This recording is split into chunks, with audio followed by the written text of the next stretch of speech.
Hello, good morning, and welcome to Newsfile. This is your most authoritative news analysis platform, and here on Newsfile, we put Ghana first. I'm Samson Lardy Anyenini, your host. And this morning, Ghana is broke and heading back to the IMF. Something we were told not long ago would never happen again, because it is only incompetent economic managers that take the country to IMF. It does appear, reading from the international news, that we have been forced because of some reasons. We'll explore the reasons and the prospects of this IMF deal that the country is seeking. In some other countries, they are knocking on the doors of the IMF, but it is not opening the doors for them as yet. And over a prolonged time, the doors remain shut to them. Why? Because they have unsustainable, unmanageable debts. Ghana's debt has ballooned to a point that's obviously unsustainable. Will it face similar risks? Are we there in the IMF yet? Also, there were 2 days of demonstrations by the Arise Ghana group. First day had issues. Unprintable developments, condemnable acts were done. Were they unprovoked? And could they have been avoided? Day 2, they managed to present petitions to the Finance Ministry and Parliament. What effect will the demonstration have? We're right back to deal with the vexed matters.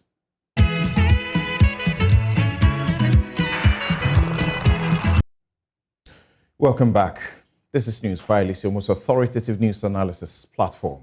And here is Samson's take. This will collapse a government in a serious country, part 2. There's a security concern about this title, but I will explain at the end of this presentation because I obviously cannot mean it literally as in a coup. People see you.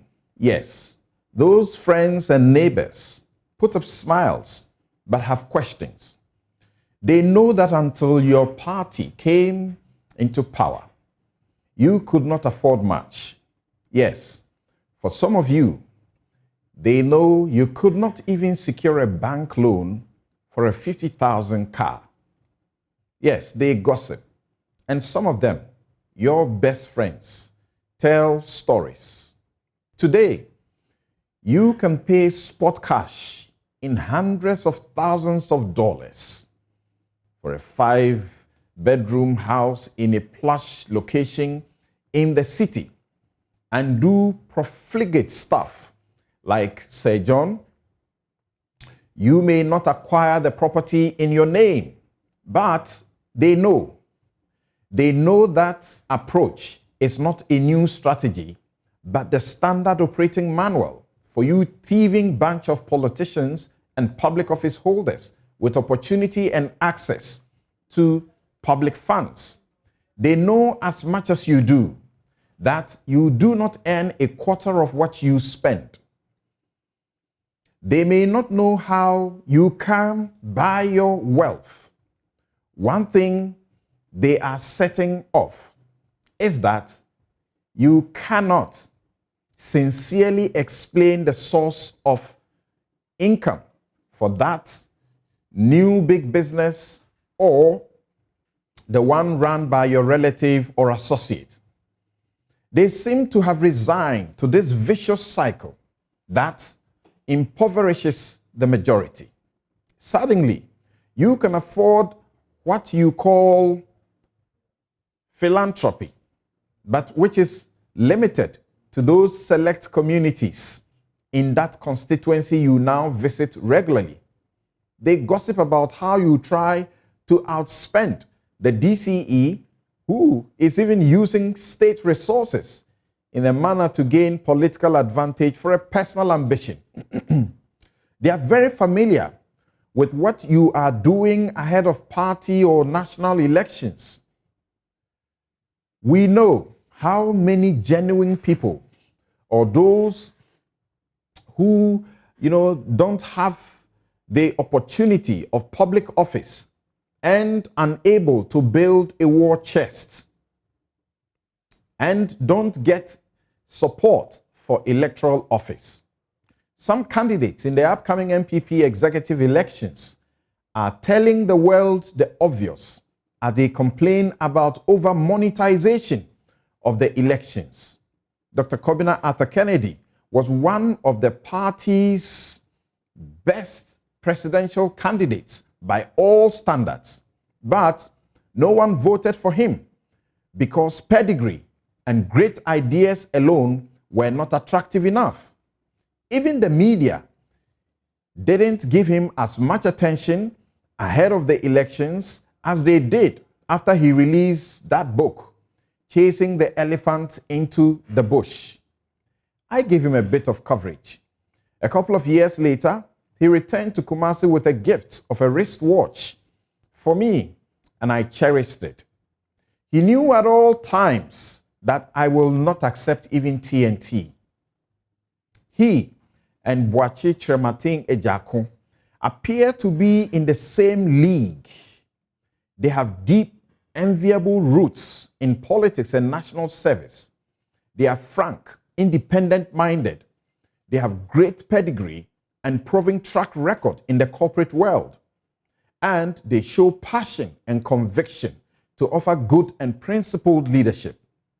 But these rare qualities don't seem enough. So we know the roots of the corruption, the grand corruption problem that the CDD's Afrobarometer finds has been normalized in Ghana. If we had a law expanding the constitutional provision on unexplained wealth to affect relatives and with guidelines on effective enforcement, I believe a lot would be achieved fighting corruption. We have a whistleblowers law requiring a fund to compensate those who expose corrupt conduct, but there has been no interest in setting up the fund and ensuring the protection the law offers are available and effective. Some are doing everything to frustrate the power of the right to information law to fight corruption. Mr. President, your convincing promise to this fight was the biggest attraction propelling your election victory in 2016. If you don't see what happens around you, how do you explain your inaction when the facts are brought to you? I wrote a letter for a minister who resigned on principle, not having been accused of stealing a dime. It was tweaked to insert a line of praise for you for being upright. In the last couple of weeks, Joy News has handed you incontrovertible evidence of corrupt conduct by your appointees, but you seem to feign lack of awareness. Can you at least act on those? Someone who was not very smart in forging a contract by altering the contract sum of 5.7 million to 10.4 million Ghana cedis. The petition is said to have been lodged with your office at the start of the year and copied to some 5 other appointees, but not even an acknowledgement. And your own former appointee is blocked from getting audience in the Jubilee House for 5 whole months.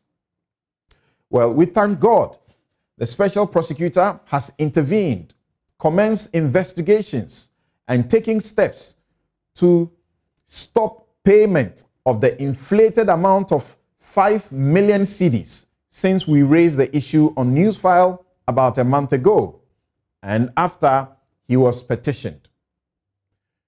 When I joined Bright Simmons on issues of the cost and procurement for the controversial cathedral, the purpose is not for the unnecessary emphasis on the comparison with the disputed cost of the architectural design of the Burj Khalifa, or even the property or the propriety of the cathedral. The invitation to you and your government is to keep to your word against resort to single source procurement, and doing so by violating the procurement laws with impunity and in a manner that appears to conform or confirm what you convinced us was unacceptable. Cronyism, procurement with inflated prices, smacking of corruption. We wait for explanations why one architect is handed some 7 or more multi-million-dollar projects without competition and in breach of the procurement laws of Ghana. We see abundance of the very things we joined you to crusade against to collapse the Mahama government in 2016. Your appointees and party people defending the naked rot, now impervious to advice and criticism, were constantly on this show over these issues. So those of you at the helm of the realm who spoke to me expressing concern about the title of my take, please be rest assured, I don't mean it literally like a coup d'etat. You know, I don't believe in that. And that my firm conviction, which I have expressed publicly, is that our democracy will never witness any such ever again. I doubt the possibility of impeachment of a government that is not accountable so long as our parliament remains what it is. But I believe in collapsing such a regime at the polls. And that is my take. We'll be right back to introduce my guest and to get into the vexed matters for this morning. On to the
us, 30 million people will move ahead. But I can tell you, as my colleague, Deputy Minister said, we are not going to the IMF. Whatever we do, we are not. The consequences are dire. We are a proud nation. We have the resources. We have the capacity. Don't let anybody tell you. Like when Joshua, Caleb, and the 10 others went to spy on the promised land. And only 2 of them came to say that we can do it. And the 10 went around the community murmuring, you can't, We are not people of short sight, you know. And we have to move on. Okay? So let's think of us as who we are, a proud, strong people, the shining star of Africa, and we have the capacity to do what we want to do. If only we can speak that one language, ensure that we burden share in the issues ahead. Mr. Speaker, the yield levy is also going to help with the fiscal consolidation effort and reduce the debt levels of our country. And that also means that we are going to see an improved economic ratings and not returning to the International Monetary Fund, which is the only solution our friends on the other side have always preferred. Why don't you go to the IMF? Go to the IMF. We have shown that we have alternatives to building the economy of this country without resorting to conditionalities that will be imposed on this country. This government knows that the wisest thing to do in these circumstances is to improve our reserve position, and that is to seek balance of payment support from multilateral institutions like the IMF. Because this balance of payment support will come at concessionary rates and at very minimal cost that are certainly nowhere near the astronomical and prohibitive cost that that is associated with this syndicated 1 billion loan. It is evident, therefore, that the solution to the problem lies with taking the bold steps to restructure our debts, to get some relief from pumping far too much revenue into debt servicing on an annual basis and channeling the savings into priority areas that will benefit our people directly. The Akufo-Addo administration knows this too well, but political posturing, empty grandstanding, and a morbid fear of their own pedestrian politicking around less serious problems of the recent past have immobilized and frozen them into action. Inaction which continues to run our economy aground and worsening the living conditions of our people by the day. And with this, I'm referring to their criticism of my administration when we decided to go to the IMF. They said it's only lazy governments that go to the IMF. And I mean, the words they said in that past have come to haunt them. So one of the reasons why they're afraid to go to the IMF is that what they said in the past will follow them. It will serve the president well to use some items from the presidential toolkits in times of crisis such as this. There's a toolkit with some items in it that presidents can use when they are faced with this kind of crisis. The first is he should address the nation and explain the situation in which we are and rally the support of the citizens behind any economic program that he wants to put forward. The second is he should fire his finance minister. His finance minister is his cousin. He's afraid to fire him because of the relations they have. He is not inclined to do so. He should conduct a major shake-up of his government to remove all the many dead woods that have turned ministries into their kingdoms. And then finally, he should huddle with the best brains of this country to formulate a comprehensive recovery plan for our economy. Many of the ministers who have superintended over ministries that are non-performing have political links with the president, and therefore it makes it impossible for him to remove them from their positions, even when he himself can see that some of those ministers have presidential ambitions. And I mean, it should be easy for you to remove them so that they can concentrate on their presidential ambitions, but not this president. I suggested to him to do a Senchi-style forum, like we did, gather all the best brains in the country to think through, because they say, Nyansa ni obako fotim.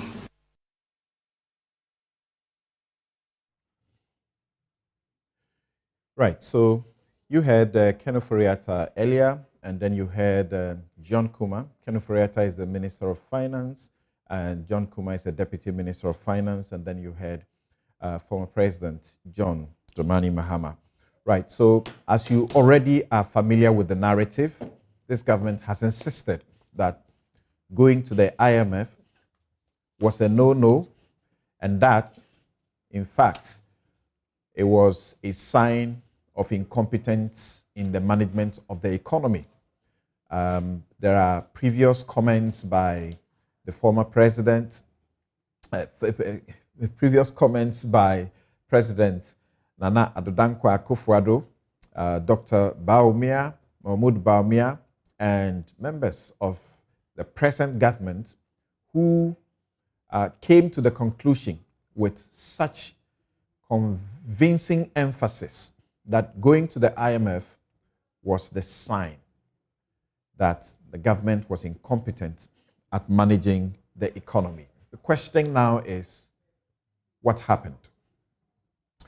Joining me for this discussion are Bright Simmons, his Honorary Vice President, Imani Africa, Professor Charles Godfred Aka, Associate Professor of Economics, Institute of Statistical, Social and Economic Research, that's ISE, and former Director, Center for Social Policy Studies, University of Ghana, Legon. Felix Kwachio-Fosu is former Deputy Communications Minister and NDC parliamentary candidate for Ebura Asebu Kwaman Kese. He is an aide to the former president. Also joining us is Eli Plim Komla Blodjo, who is Associate Professor, Department of Finance, University of Ghana Business School. Gentlemen, good morning, and thank you so very much for making time to join us on Newsfile. Yeah, thank you. Good morning. Right. Good morning. Okay, so if we may start with Professor Charles Godfred Aka. This was obvious. It was coming. The NDC's, members of parliament ranking as far as finance is concerned, Kesel Atofor-Singh, Isaac Adongo, the rest of them, Seth Tekwe, former finance minister, have all been saying for quite a while now, including professors of economics and finance, especially at the University of Ghana, have been saying for a while now that we had to go to the IMF. Well, thank you. Good morning to your cherished viewers and listeners. Well, I think the IMF, going to IMF has always remained a temptation. That's how I see it. But I don't think it's the most prudent decision to take at this point. And if you allow me, I will lay down my argument for that. Please go on. I think we need to first find out what is the IMF basically there to do. And I think the IMF is a useful institution, has a very good history, and it has been very supportive to many struggling economies, including Ghana. We've been there 16 times. So I don't want to despise or underrate their significance or importance for crisis situations and economies that need them. But under the current circumstances that we find ourselves, I don't think, in my honest opinion, that IMF is going to give us the sustainable solutions to the problem that we have. Why do I say so? I think that the first thing for us to analyze is what is the problem. We need to do an anatomy of the challenges that we have. And if you see that the challenges we have, there are some of them self-inflicted. It's a conglomeration of bad luck and bad governance over the years. Is a leadership problem that we have had since independence. And IMF is not going to fix that leadership problem and is not going to lead us to the sustainable long-term development that we have. The problem that Ghana has, as far as I'm concerned, it's a structural problem. And the reason why the 16 times we've gone to IMF has not been really sustainable is because they just come to give you some temporary short-term, steroids or something to help you to survive the pain. And then after 2-3 years, we are back to the same structural issues. And I think it's about time we sat down as a nation. I support any suggestion for us to put our heads together, whether it's a Senchi or is wherever consensus to think what is the policy goal and what is the long-term development agenda of a nation. Actually, what's our aspiration? What's the vision? Where do we want Ghana to be in the next 20 years, 25 years, 15 years? And as I'm speaking, there's no such a policy document that you can lay hands on and say, well, this is our aspiration over the next 20, 30 years. And these are the policies and the strategies that we need to adopt to be able to become a Malaysia or a Singapore or a United States. We don't have that. So we need to fix the problem. What is the problem we have on our hand? The problem we have on our hand is basically high inflation. Inflation that is coming as a result of, exchange rate crisis that we are having, which actually is influenced by our net exports being low because we are exporting primary commodities. We don't get enough foreign exchange from that. And then we are an import-dependent economy that imports basically almost everything. We have borrowed a lot over the years. We have spoken about government's penchant for high borrowing for a long time. And that borrowing has gone up, and therefore most of them is external. So the interest service, which is in dollars, is also beginning to bite us. We are running over the years huge government size in terms of the public sector. And we have talked about trying to reduce expenditure inefficiencies. All of those things have not been resolved. Then we now have unfortunately, the pandemic. The pandemic came, and of course, as many countries are suffering, even well-developed countries, we are suffering. And I think we need to applaud the government that they actually saved lives. And I think most of the policies they introduced helped a lot, especially the health ones to deal with the COVID, and some of the support to businesses and to households. I think it's been well touted all over the world that the government can receive some credit for that. So, of course, that has now hit our budget to the extent that we are running budget deficits and we are borrowing again. And then now the Ukraine and Russia war has also exacerbated the situation where there are global disruptions in addition to the COVID, and therefore we are having critical challenges with the food prices here and there, because even though we are a blessed country, Africa and Ghana, we're still dependent on places like Ukraine for grains, and still import tomatoes and many other things, unfortunately. So these things are the ones that are pushing inflation. So if inflation is not demand push inflation, okay, and it's a cost issue, basically fuel prices going up, food prices going up, the IMF is not the solution for that, in my view. So we need to... Those are the historical problems. And then recent, issues coming up financially or economically. But you said it is bad luck and bad governance. What do you mean by bad governance? Well, bad governance because, of course, and I'm not talking about the current government. I'm talking about, probably since 1992. But the current government was so certain that we would not go to IMF. That suggests that at a point, at least, they were satisfied that we were cruising to a point where we didn't have to go to IMF. Of course, our peers in Africa and the world applauded us that we were doing well with our economy as the second biggest economy in, is it West Africa? Yeah, I think we were doing well. And we need to see, if you look at the history, we were doing well. And until Doomsor came, for example, it affected the Mahama government severely. And they had to go to IMF in 2015 or so. And it was partly because of 5 years of Doomsor. Okay, so anytime we have crisis, in 2008, 2009, President Kufuor, again, 2007, 2008, we have global food and financial crisis. Our economy was vulnerable. We were affected. It's partly the reason why President Kufuor lost the election. Then President Mahama and Co came. They were doing quite well. And then we have the Dumso, and then everything went down. GDP growth average was about 3% or so. So that was quite bad.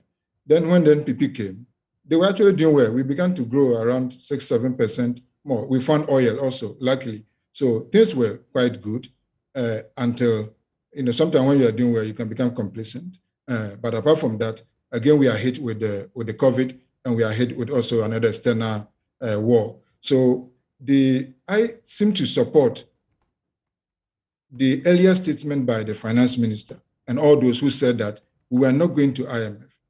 We are not going to IMF. We are not going to IMF because we didn't need to go to IMF. We didn't need to go. The IMF is like a hospital. Okay, so if you are not sick, you don't go there. Okay, but unfortunately, we have gotten ourselves sick. And if we have gotten ourselves sick, then IMF is one option. But I am saying that we are already in the crisis. What brought us here, we can discuss, but what is the way out? What is the way out? And for me, the way out is still domestic. It's still domestic. And I don't know if I should make my substantive, presentation. As in the way out, I think let you hold on with that for a while. But I wanted to find out from you, when you say, you suggest that we had an option and we could decide not to go to the IMF. When you're reading from international business news reports, it does appear that at this point we didn't have an option.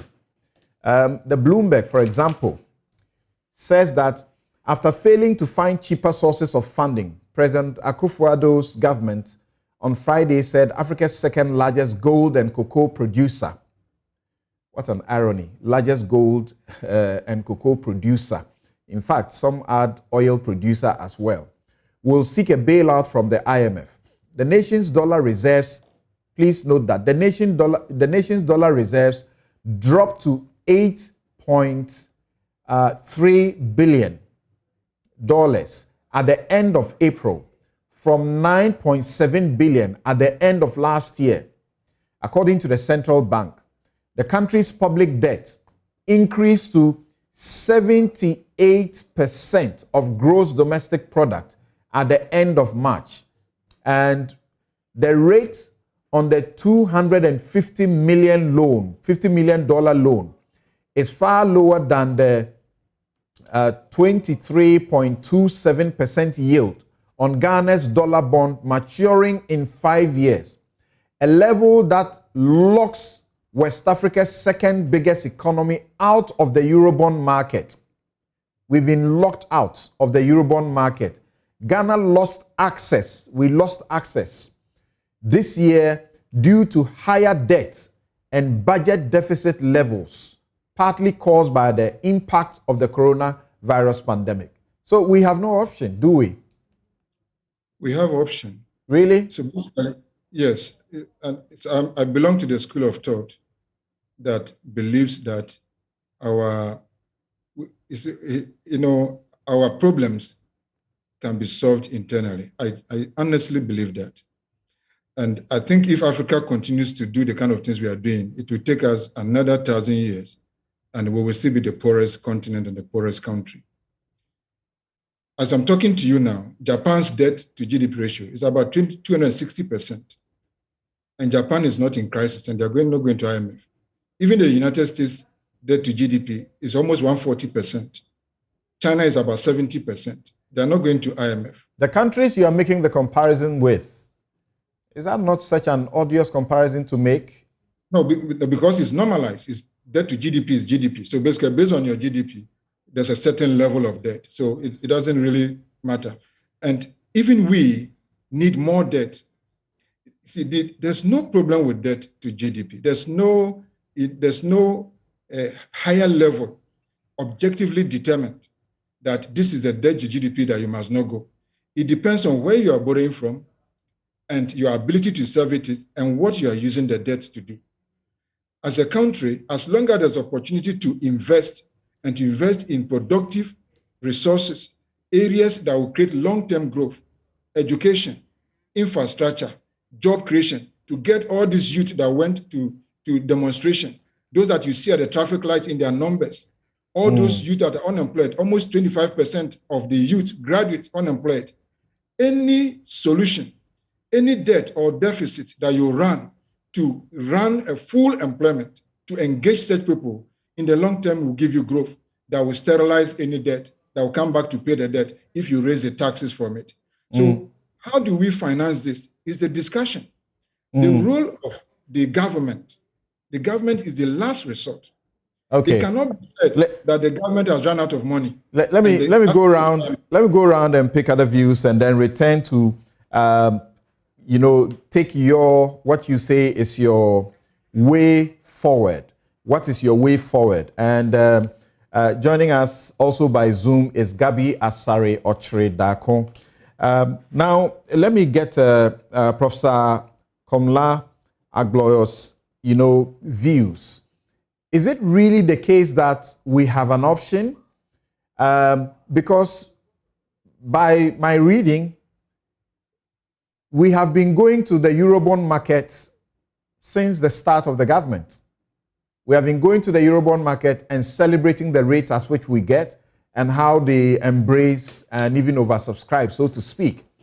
And now we are told that we have simply been shut out of that market. We have lost access due to the ballooning unsustainable debt. Yes, do we have an option? Okay, good morning, Samson, and good morning to your cherished listeners. So, well, I think that the signs have been on the wall for a long time. And the situation in which we are, I think that the most viable option now is to seek for IMF support. And the IMF is the international lender of last resort. If you have run out of options, then it will provide you with balance of payment support and other types of support. Okay, so I think that the signs have been there for a while, since February, early in the year. Okay, it was clear that we needed a bailout from the IMF due to a number of reasons. Okay, I will mention those that Professor Aka hasn't talked on. So one, like you mentioned, we have lost access to the global capital markets. We can no longer issue Eurobonds. The e-levy was supposed to give us some revenue, okay, to fill the revenue gap. However, the uptake has not been as much as was anticipated by the government. Okay, so this year we haven't raised as much from the e-levy. So it means that we still have revenue shortfalls. Again, we've seen a decline in our foreign exchange reserves. And in particular, BDCs, for example, need about $400 million every month to import oil into this country. The Bank of Ghana is only able to provide about $100 million. So clearly there's exchange market pressure on the cedi. Again, we've seen rising oil prices, grain prices, rising inflation, and also volatility in capital flows. Okay, so given that interest rates in advanced economies are increasing, then it's appealing for investors to invest in, let's say, the US or other countries because their interest rates are increasing. And that leads to what we call capital flow reversals. Okay, so instead of investors investing in our economy, they withdraw their portfolio investments and then invest in countries like the US, UK, Australia, etc. So that has also been happening. Again, we're expecting $2 billion, I think, as a loan facility. I'm not sure that has come in yet, and consequently means that we don't have foreign exchange reserves because that money hasn't come in yet.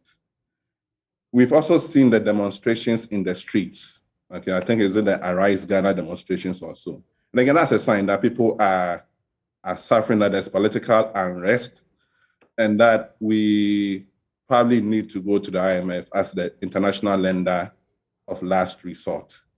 So those signs have been there. Of course, the government said they wouldn't go due to political will and pride. We said that we're Ghana beyond aid, meaning that we wouldn't take aid from foreign countries and that we will be self-sufficient. So I was actually taken by surprise by the announcement that we're going to the IMF. You were surprised? Yes, I was actually surprised. Because if you are surprised, then it means that there is an option. Okay, so my surprise was that since February, I anticipated that we'll need a bailout from the IMF. And when the government said that it wasn't going to go, I started putting together data from a number of countries. And I'm still building my model. I was trying to build a machine learning model to help predict whether we need to take an IMF bailout or not. I'm not done with that work, and then the announcement came in. So I was actually taken by surprise. And of course, the government had said that if you go to the IMF, it's a sign of a retrogression in the economy. It's an admission that things are bad. Okay, so I wasn't expecting us to go for an IMF deal based on what the government itself has said. And my thinking was that we'll probably look for domestic solutions. So probably maybe go to the AFDB, the African Development Bank, for some support. And again, going to the IMF comes with conditionalities. Okay, so for example, you have to freeze public employment, you may have to freeze wage increases, you may have to take off subsidies on goods like utilities, etc. Okay, so I was very, very surprised that that announcement came yesterday. Yeah. But conditionalities, conditions, as we know, it's a new IMF, even though this is not like really, really very new. You now go there with your own programs and ask for support for those programs. So it is not as bad as it used to be. That's how come we were able to generate Senchi and then go to them and say, this is what we have. Will you endorse it to give us, is it credibility? Yeah. Okay, so thank you very much. The IMF provides various types of support. Okay, so it's not always lending. Okay, one of the supports IMF provides is what we call surveillance. So they will monitor your policies and give you advice so that you have stronger policies to promote growth and reduce balance of payment problems. So that's an option that we can go for, policy advice. It doesn't necessarily have to be a loan. Okay, the IMF also provides capacity building for countries so that they can improve revenue generation, manage their public finances, be more efficient with monetary policy. Okay, so it's not always that you go for a loan. And of course, given the IMF's credibility in the past and the experience of African countries in the 1980s and 1990s due to the structural adjustment policies, the IMF itself knows that these countries don't want to come to them. And like you said, the IMF is trying to craft out a new image for itself. Okay, but whatever the case is, there will still have to be some agreements on the policies that the government is going to implement. And certainly we'll have to be more prudent in our spending. We'll have to find ways to increase revenue, etc. Right. Before you take a breather and then we get to, if you like, the politicians, we are being told that we should be a little bit, cautious and not even overly optimistic that once we are beginning the engagement, then it's a fait accompli that we will get what we are looking for. And examples are being, referred to us about Sri Lanka and a few others that have been knocking on the doors of the IMF for a while now, and they are not making success because the IMF need to see your books that you must assure of sustainable debt. How does it look like for Ghana? What can you say? Okay, so yes, it's not a fait accompli. Okay, like you rightly said, Sri Lanka had been in talks with the IMF for the past 10 days and they were not able to reach a deal with the IMF. Of course, they are still talking to see if they can reach some common grounds. Okay, so there's no guarantee that we're actually going to get an IMF deal. We would have to put forward our policies that we want to implement. What kind of facility do we want to even take? Okay, even among the loans that the IMF provides, there are different types. You have what we call the policy support instrument, which is when they just support your policies, they don't give you a loan. You have what you call the extended credit facility, okay, which is for medium-term balance of payment support. You have extended fund facility, which is more long-term. You have standby credit facility, which you can also access. And the standby credit facility is for short-term shocks. Okay, so it depends on what policies we want to implement and what kind of support we want. As we said, I'm not sure the package that we are looking for, whether it's an extended credit facility, which is medium term, whether it's a standby credit facility, which is short term, or whether we are just looking for policy support for the programs that we intend to implement. The letter or communique issued and signed by the information minister is clear, isn't it? Is that not enough? That we are looking for balance of payment support? Yes, but there are different times. So it could either be a short-term balance of payment support, okay, which will be the standby credit facility, or we could go for an extended credit facility, which is a bit medium term. Okay. All right. So, Professor Godfrey Daka, can you say something briefly about this? Because should we be compared with countries like Sri Lanka, who the IMF is insisting must whittle down their existing debt to sustainable levels before they can receive any, support? Is Ghana's case as bad as countries like that? No, I don't think our case is that desperate. And that's why I said that I don't think we are at the point where we need to go to IMF. If we get to that point, I will definitely support an IMF program when we have lost all options. What's happening in Sri Lanka, it's more desperate situation. And again, they have decided not to use their internal mechanisms. I always want us to use internal mechanisms. Ghana, I think we are still growing. We are still one of the fastest growing economies in Africa. Okay, so we still have the institutions. Our export is still not that bad, even though we could enhance more export. Remittances are still quite high. It's just basically we need to look at our expenditure and introduce more efficiency. And we have overborrowed in terms of the foreign component of our debt, and therefore the debt servicing is too high. And I think that we are not getting the best we have to get from fiscal policy and from monetary policy.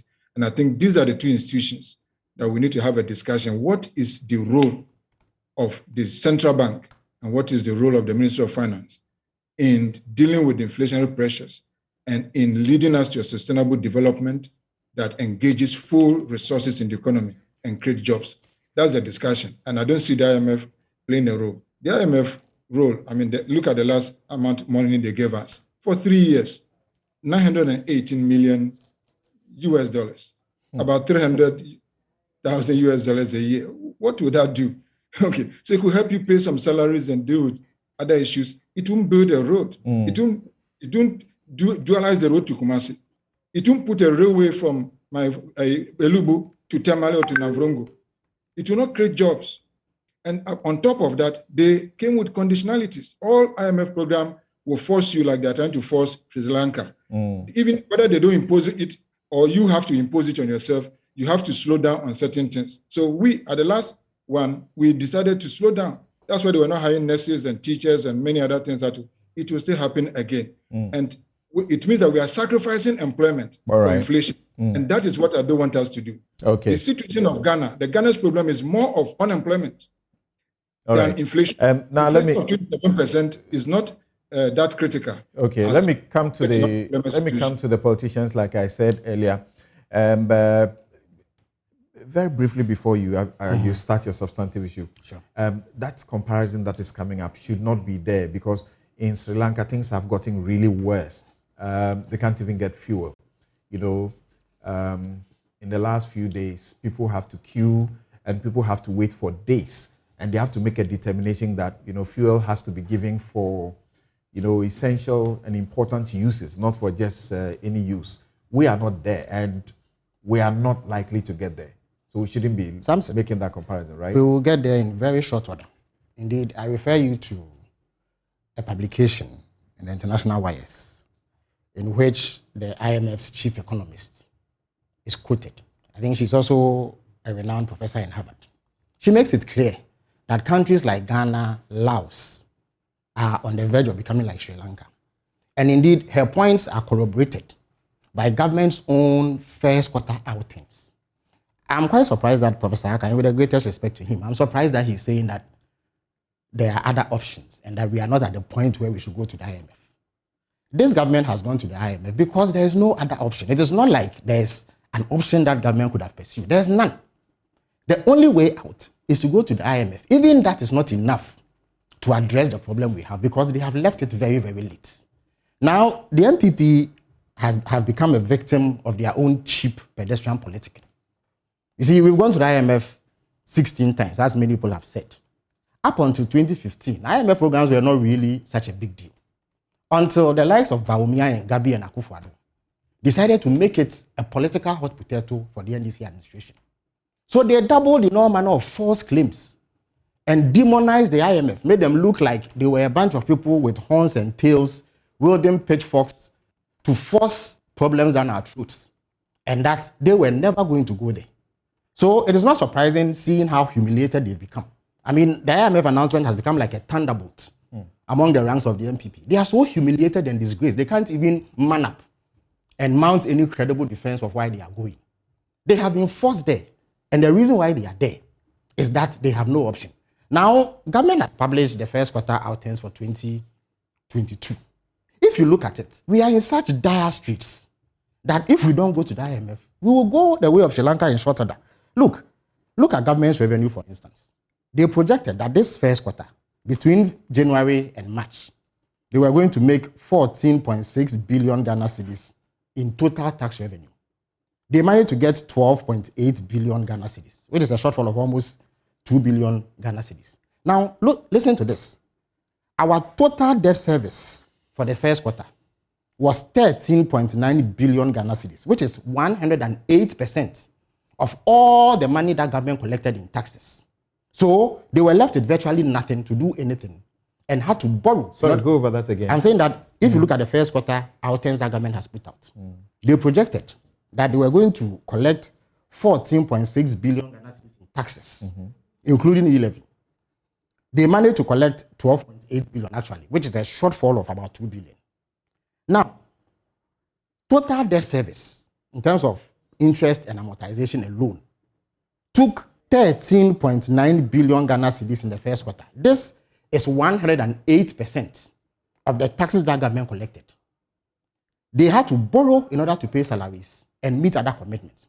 If you look at the same outcomes that they've published, indeed, they earmarked that in the first quarter of this year, they will pay contractors to the tune of 1.3 billion Ghana cedis.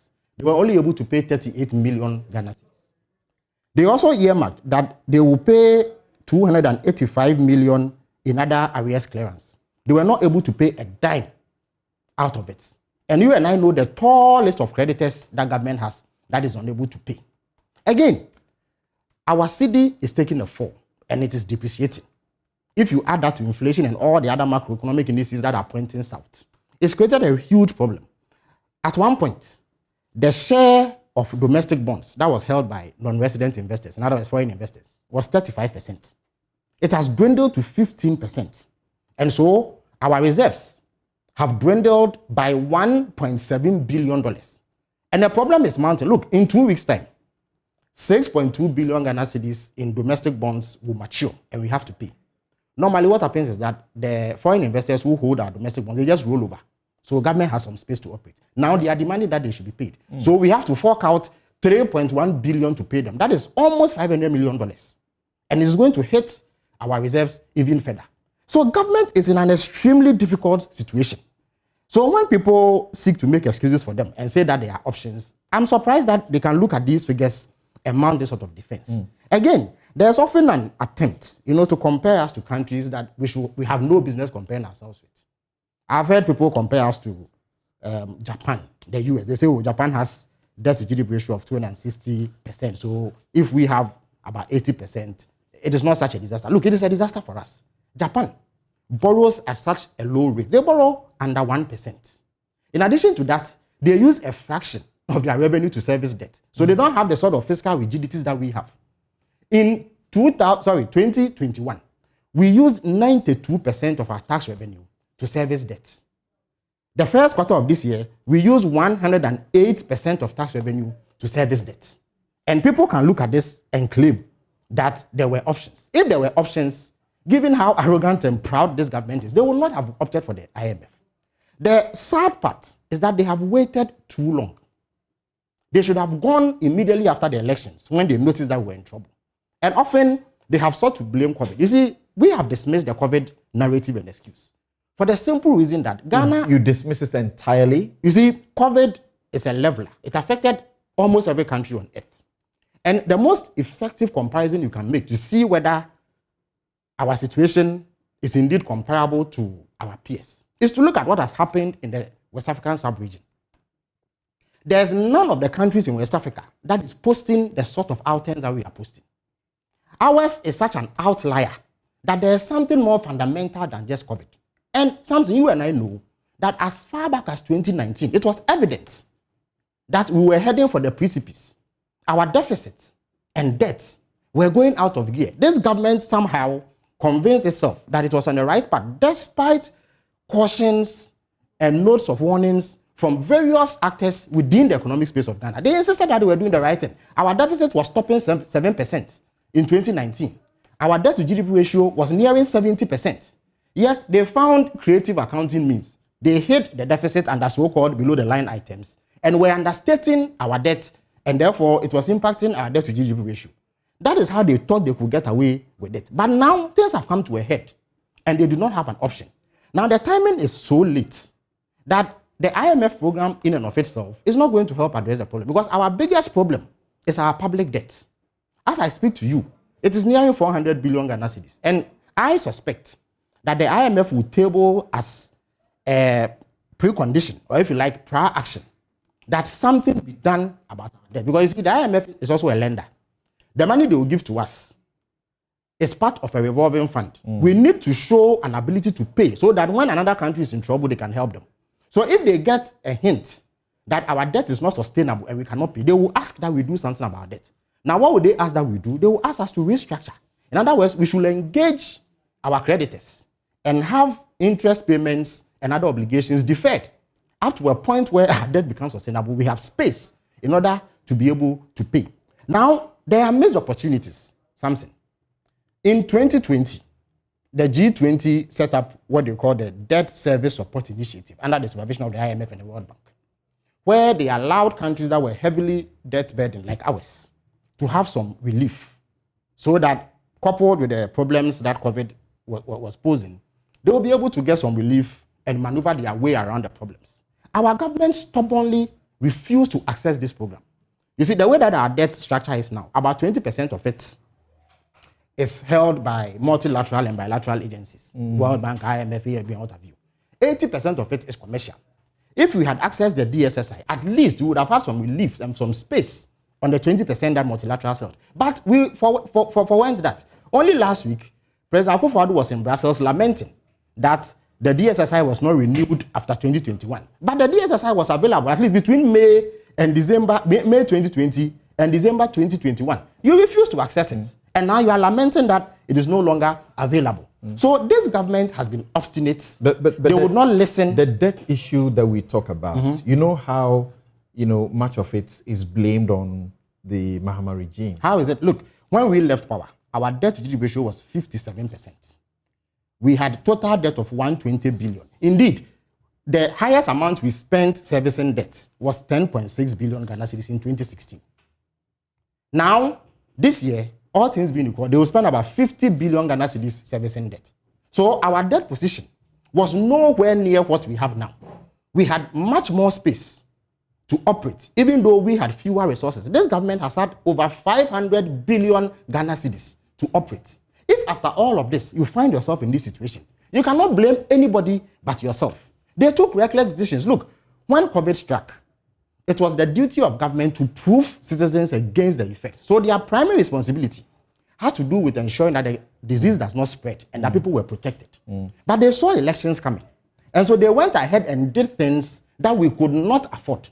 That is what left us with a 15.6% budget deficit after the 2020 elections. Go to Cote d'Ivoire. Their deficit was under 7%. Look, what did you do that Cote d'Ivoire did not do? how many people have died or contracted COVID in Cote d'Ivoire? That is more than what we got. Even Nigeria, with their size, have less than 2,000 deaths. We have in excess of 800 deaths. Benin, Togo, even Sierra Leone, Liberia, all have deficits below 7%. We had a deficit of 15.6%. They were also impacted by COVID. What did we do here that they did not do? The difference is that we had elections coming up, and this government saw COVID as an excuse to spend beyond our means in order to create an artificial feel-good factor for electoral outcomes. Okay. Those countries did not have that. So this IMF program basically was the only option available to this government. And before you go, I crave your indulgence. There's one point that I need to make. You see, people speak about conditionalities. When we went in 2015, we went with our own homegrown policies. And the IMF agreement is published on the IMF website. Anybody can read it. The IMF did not change anything beyond insisting that we do not have central bank financing. So zero central bank financing in 2015 and 2016. That is the only thing that they changed. Okay. Again, there's a false notion that is out there that when we went to the IMF, they insisted that we do job cuts. That is not true. The agreement is out there, and I encourage anybody to Google it and read. The IMF did not insist on net freezing. Since 2008, under President Kufuor, the then the finance minister, Kojo Banredu, he sent out a circular that government was trying to rein in the wage bill. And therefore, it was minded to clamp down on indiscriminate employment within the public sector without real cost to the finance ministry. So he issued an edict that it is only when vacancies exist in the public sector that people were to be employed. So that's what you call a net freeze. You only replace people who leave. When we came to power in 2009, we inherited that. We expanded and said, no, we will make an exemption for health, that is nurses, doctors, and other health professionals, education, teachers, and then security agencies, that's the police, military, and what have you. So we even ring-fenced this and said that as for these sectors, there will be no net freeze, and that once they needed to recruit, they should do recruitment. But unfortunately, Bawumia and the MPP bastardized this position and made it seem like it was a new development. So when people hear IMF, they ascribe these things to, but that is not the case. The IMF only insists that you live within your means. And something, if you do not live within your means, you will fall into debt. So the IMF are not demons. They will only assist you, but before they give you their money, they must make sure that you can pay. And how do they assure themselves that you can pay? All right. By ensuring that you live within your means, you do the things you can afford, so that we don't have this cyclical 8-year bust, where we go bust and then we have to run back to them. So if this government is minded to be disciplined, we will not have the problems that we are having now. Thank you. Now, Gabi Asari Ochiredako is Managing Partner, Africa Legal Associates. Thank you very much. He's no stranger to this platform, but it's been a long time. Thank you for making time to join us, Gabi.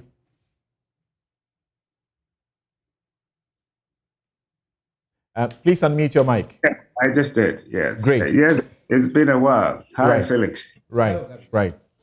Okay, so we started the week with you giving hints by tweets that this was likely to happen. What do we know from the side of government that eventually led to this decision? Well, I think it's important to recognize that government has been transparent in terms of the challenges. I think in all the times that the finance minister has gone to parliament, he spoke about challenges. And I think if you look at the history of the MPP in office, when they recognize a challenge, as President Kufuor recognized in 2001, they bring in a policy to offer solutions, as they did with HIPC. In 2021, or in 2020, if you look at where we were in 2019, it was pretty obvious that the economy was under control. Inflation, we ended the year with inflation at 7.9%. For the 2 years, growth was 7% averaging, as compared to 3.7% in 2016, the lowest for more than 25 years. So it was pretty obvious, even though, yes, you could say that the debt to GDP ratio was high. It has breached the 50%, going upwards. But it was obvious that the country was under good hands. And then, of course, COVID hit. Now, I've seen many a times, as we just heard Felix do, that the whole COVID thing is underplayed. But when you look at economies across the world, and you can say that, yes, in the UK, inflation is 9% now. But in 2019, inflation was actually minus 25% in the UK. And now it has shot up, about 600%. So when you look at it, you look at the UK, you look at whether it's Cote d'Ivoire, whether it's America, whether it's Japan, whether it's Ghana, inflation has gone up.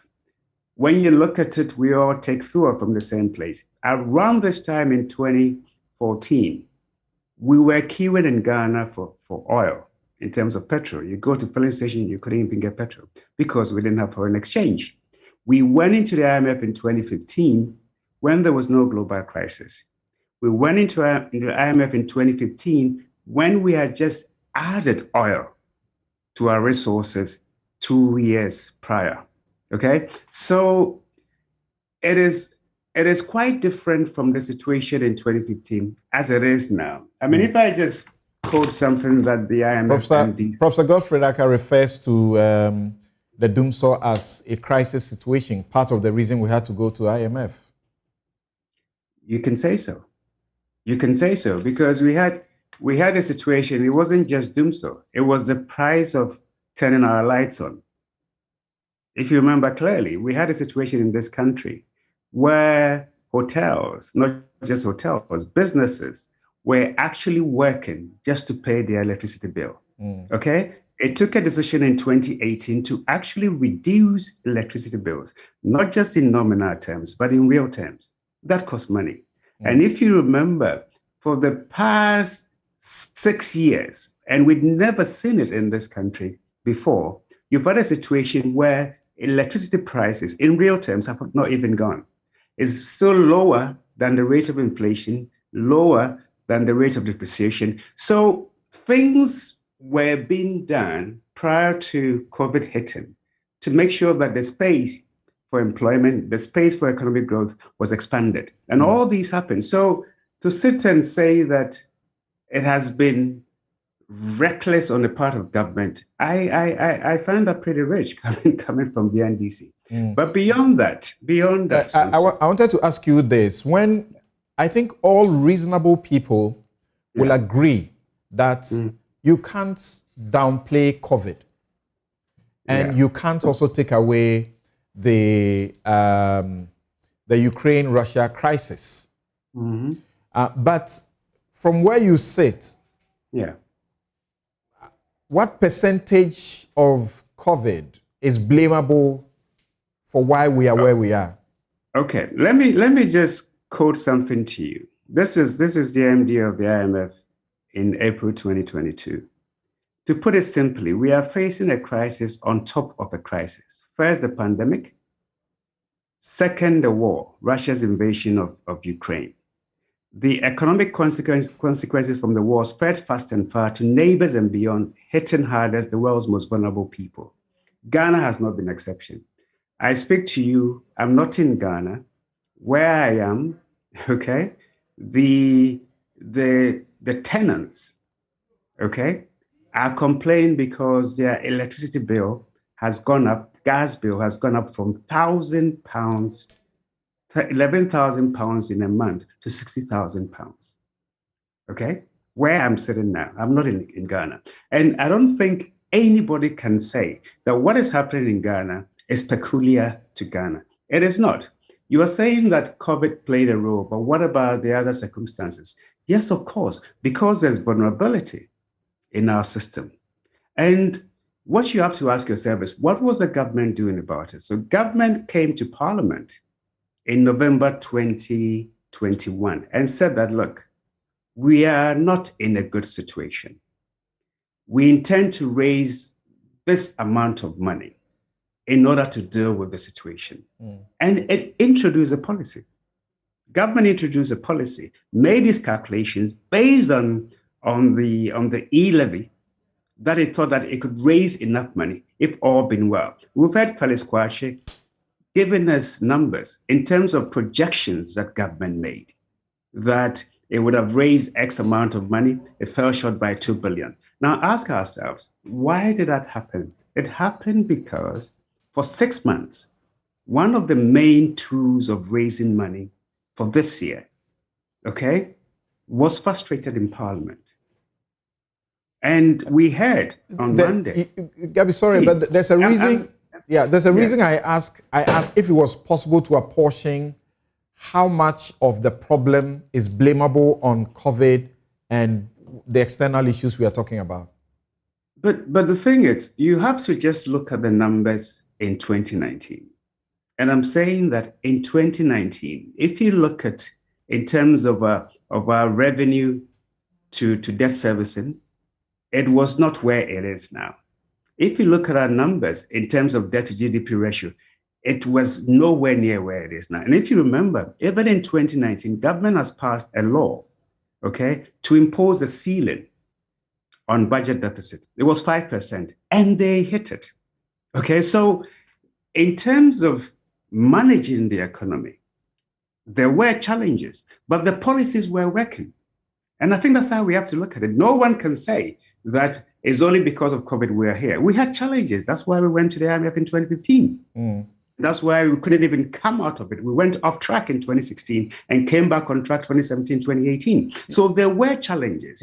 But the reason I'm asking, so that we get a certain fair idea, because I was saying any reasonable person will admit that. I think it's most unreasonable for anybody to say COVID or Ukraine doesn't play any role at all.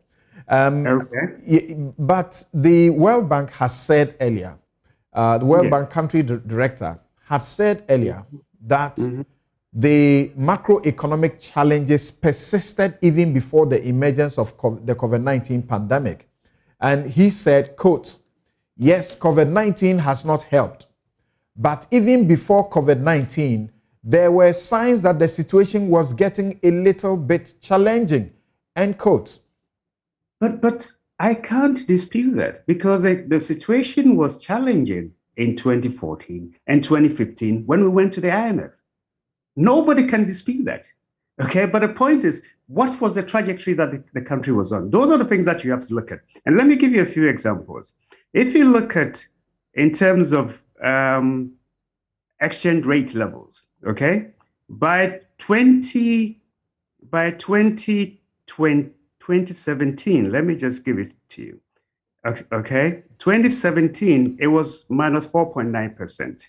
Okay, by December 2019, it was minus 3.9%. Where is it now? Okay, so you could see, and when you look at the trajectory, that's the point I'm making.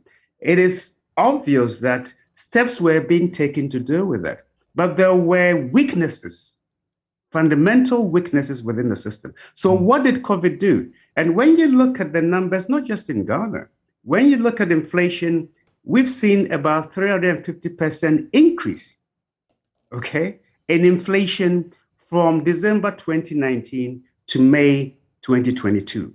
You can look at other countries like the US, they've seen over 400%. Like the UK, they've seen over 600%. Okay, 700% in fact. Like the EU, they've seen 600%. So all these things are happening. But my point is, and I think that's why we have to focus on, okay, it's government saw the challenges and it went to Parliament and said that, look, I need to raise revenues through e-levy. Okay, because that's the only way I think that we can contain the situation. How do you reconcile that statement to suggest proactive planning to the fact that only a couple of weeks ago, government was still insistent that we are not going to the IMF? Which government? This government. 2 weeks ago. Quote me who said in 2 weeks ago that we're not going to the IMF. Before the finance minister himself told all of us about what they were cutting back on government, as it were, cutting back on salaries and the rest of them. He had already gone to Parliament to say that we have an e-levy we want to introduce. So that was after, not before. Yes, but I'm not too sure why you think we are saying different things. What I'm saying is that government saw a situation went to parliament. We have a parliament where it's not a situation where you could say the minority will have their say and government will have its way. We don't have such a parliament. And if you remember, on Monday, the minority leader was actually bragging, taking credit for frustrating government's attempt to raise money, delaying that by 6 months. Now, I'm not too sure how any government in Ghana's situation would have rescued it, because you have a major way of raising revenue, which has been frustrated for 6 months. Okay, so my point is, yes, there were challenges. Yes, government came with its policies to see how to address those challenges. And those policies were frustrated by the very parliament that we have. So yes, we are in a difficulty, but if you're a government, and even if you don't intend to go to the IMF, but you are put in a situation where your avenues of raising revenue are being closed, whether through parliamentary action or by public rejection, then you have to tackle it. And I believe that whatever you say, we are in the IMF, but when you look at the fact that the economy is still growing, when you look at the fact that beyond the challenges of servicing your debt, and that's what the relief that you get. I heard someone say that the IMF may not necessarily bring us money, but I think what it does is that it stops a run on your reserves, it stops a run on your bonds. And I think if we have that stability over the next 12 to 15 months, I believe that the country will see a turnaround. So yeah. I'm not too pessimistic about why we are in the IMF. It's unfortunate that we were forced there because the policies that the government brought did not get the support that it required. So it had actually no option. I see. In 2016, the Africa Report, for example, had an interview with the president, at the time a candidate. And he asked him the question, do you support the government borrowing from the IMF? And the president's response was that it is very sad. It's a very sad development in our country. We worked very hard to rid ourselves of IMF dependency. The sooner we find a way to govern ourselves intelligently and honestly, the better it will be. It is a very sorry tale. Mismanagement and widespread corruption have brought us where we are now. If we don't have the capacity to accept the dictates and the discipline of the IMF program, it will just be another program. Question: how much of mismanagement and widespread corruption could be blamed for where we are today? Well, I think, first of all, what was the context in which that statement was made? You had a country, okay, that had just discovered oil and was producing oil, okay, in commercial quantities. 2 years down the line, without any global crisis, not like what we saw in 2007, 2008, okay, without any global crisis. The president goes to the IMF because what? CD had lost its value by 30 to 40%, and really we were in difficulties. So that was the context in which that statement was made. But since then, nobody denies the fact that we were hit in the first quarter of 2020 by a pandemic that the world didn't expect. Since then, nobody thought that prices of grain, prices of maize, prices of crude oil and all that would go where they are because of the war in Ukraine. And a combination of these factors actually has the whole world under pressure. The struggle is global, okay? So we have to ask ourselves, internally, you come out with a policy as a government and you think that you need to raise revenue from this new source because we have a situation where 4 years ago, less than 40% of Ghanaians were using the banking system. Today, it's about 95%. Look at the trade that's happening within the electronic space. And the government says that, look, I have to tax this transaction in order to tackle the problems that we're facing. And then it's rejected. So when you reject it, what do you expect the government to do? What do you expect the government to do? To sit down and say that I'm going to take a dogmatic view, and if the IMF is where I have to go, I will not do it? No. So I think really it's important to not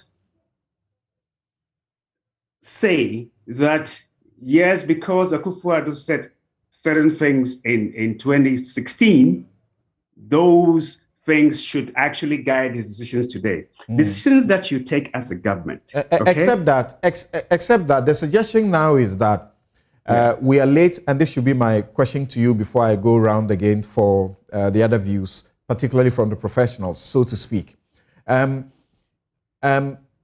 question being asked now is that because of the posturing of the government, Ghana beyond aid, we won't go to IMF, obviously because of previous comments, you know, and even before the 2020 elections. For example, you had said on the 22nd of March that you wanted to give us a reminder, and you said it was President John Mahama who took oil-rich Ghana back to the IMF.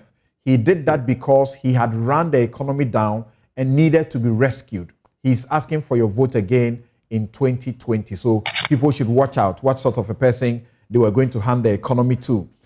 Because of some of these comments, you could have acted a lot proactively, but because of these comments that will be seen to hurt you, you keep repeating yourself, Samson.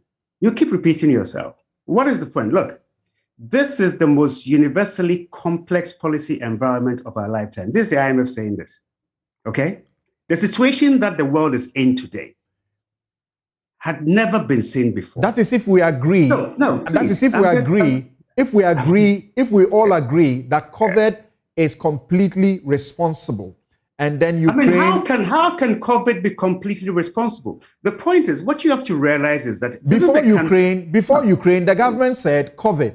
Then COVID came, Ukraine came, and we added Ukraine to COVID. The government saying, but the World Bank says the problems were foreseen even ahead of COVID. Can you allow me to speak? I mean, please go on. Don't pretend as if you don't live in this world. You live in this world.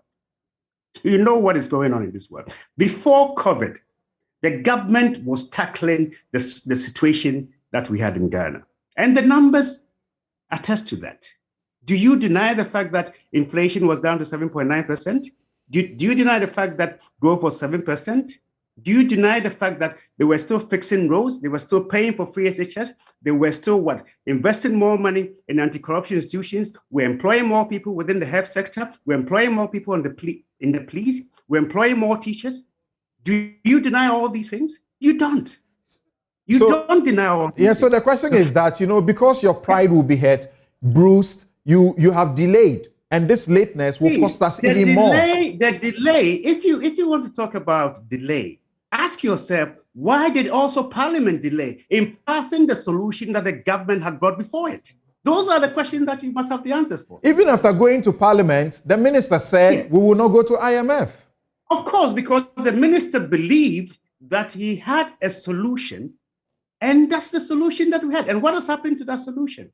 We have seen less than 20% of the projected revenues coming from e-levy. That was predicted, was it not?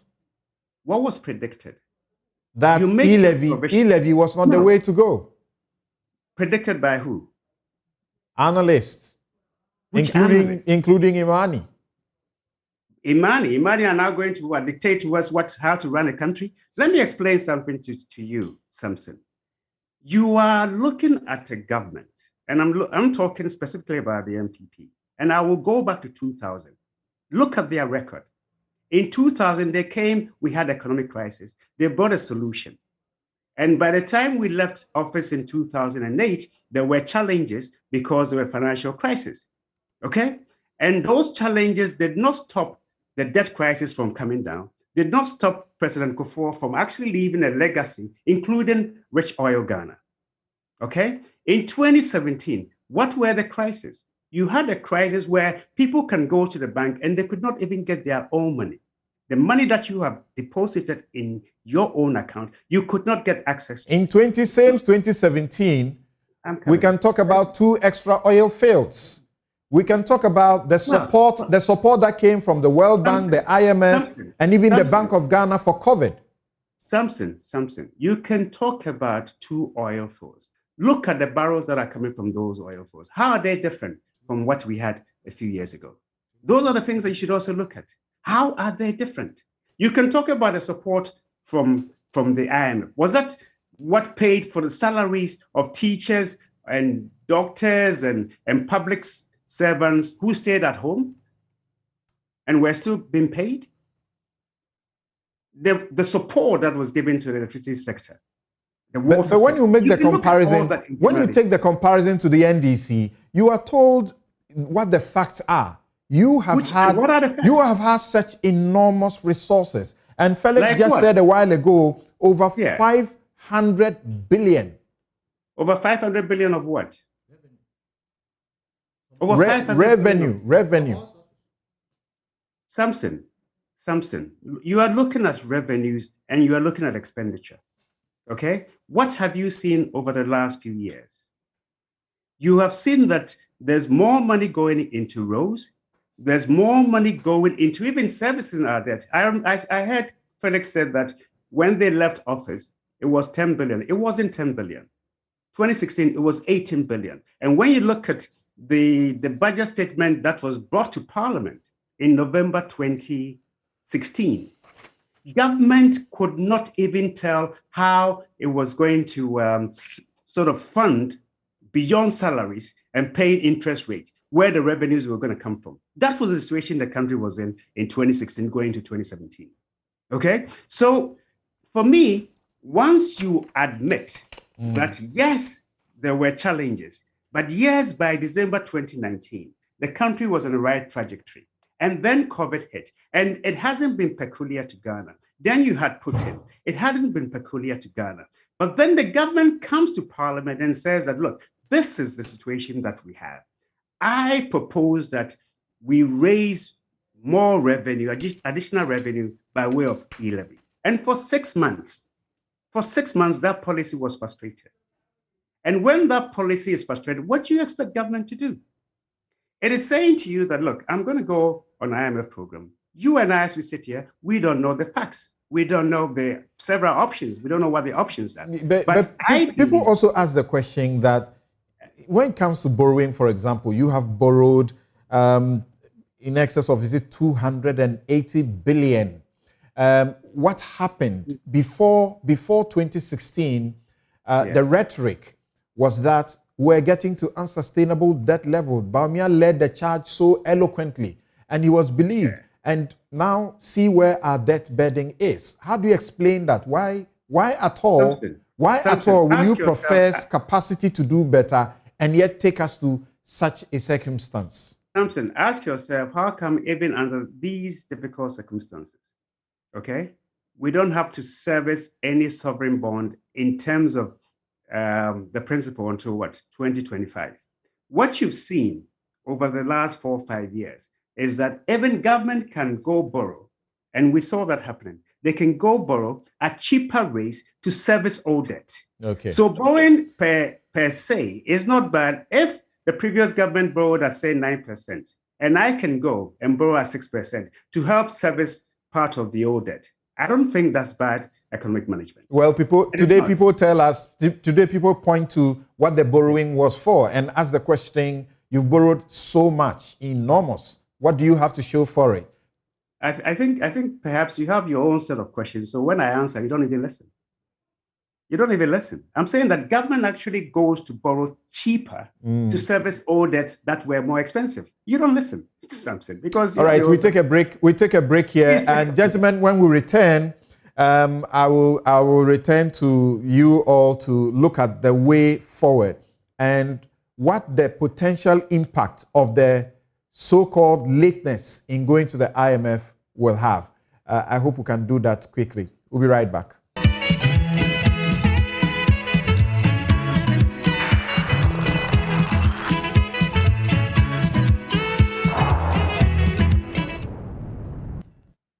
You're welcome back to Newsfile. This is your most authoritative news analysis platform. And here on Newsfile, we put Ghana first. My guest, Felix Ofosu, Felix Kwachi Ofosu, former Deputy Communications Minister and NDC parliamentary candidate for Ebura Asebu Kwaman Kese. He's aide to former President John Dramani Mahama.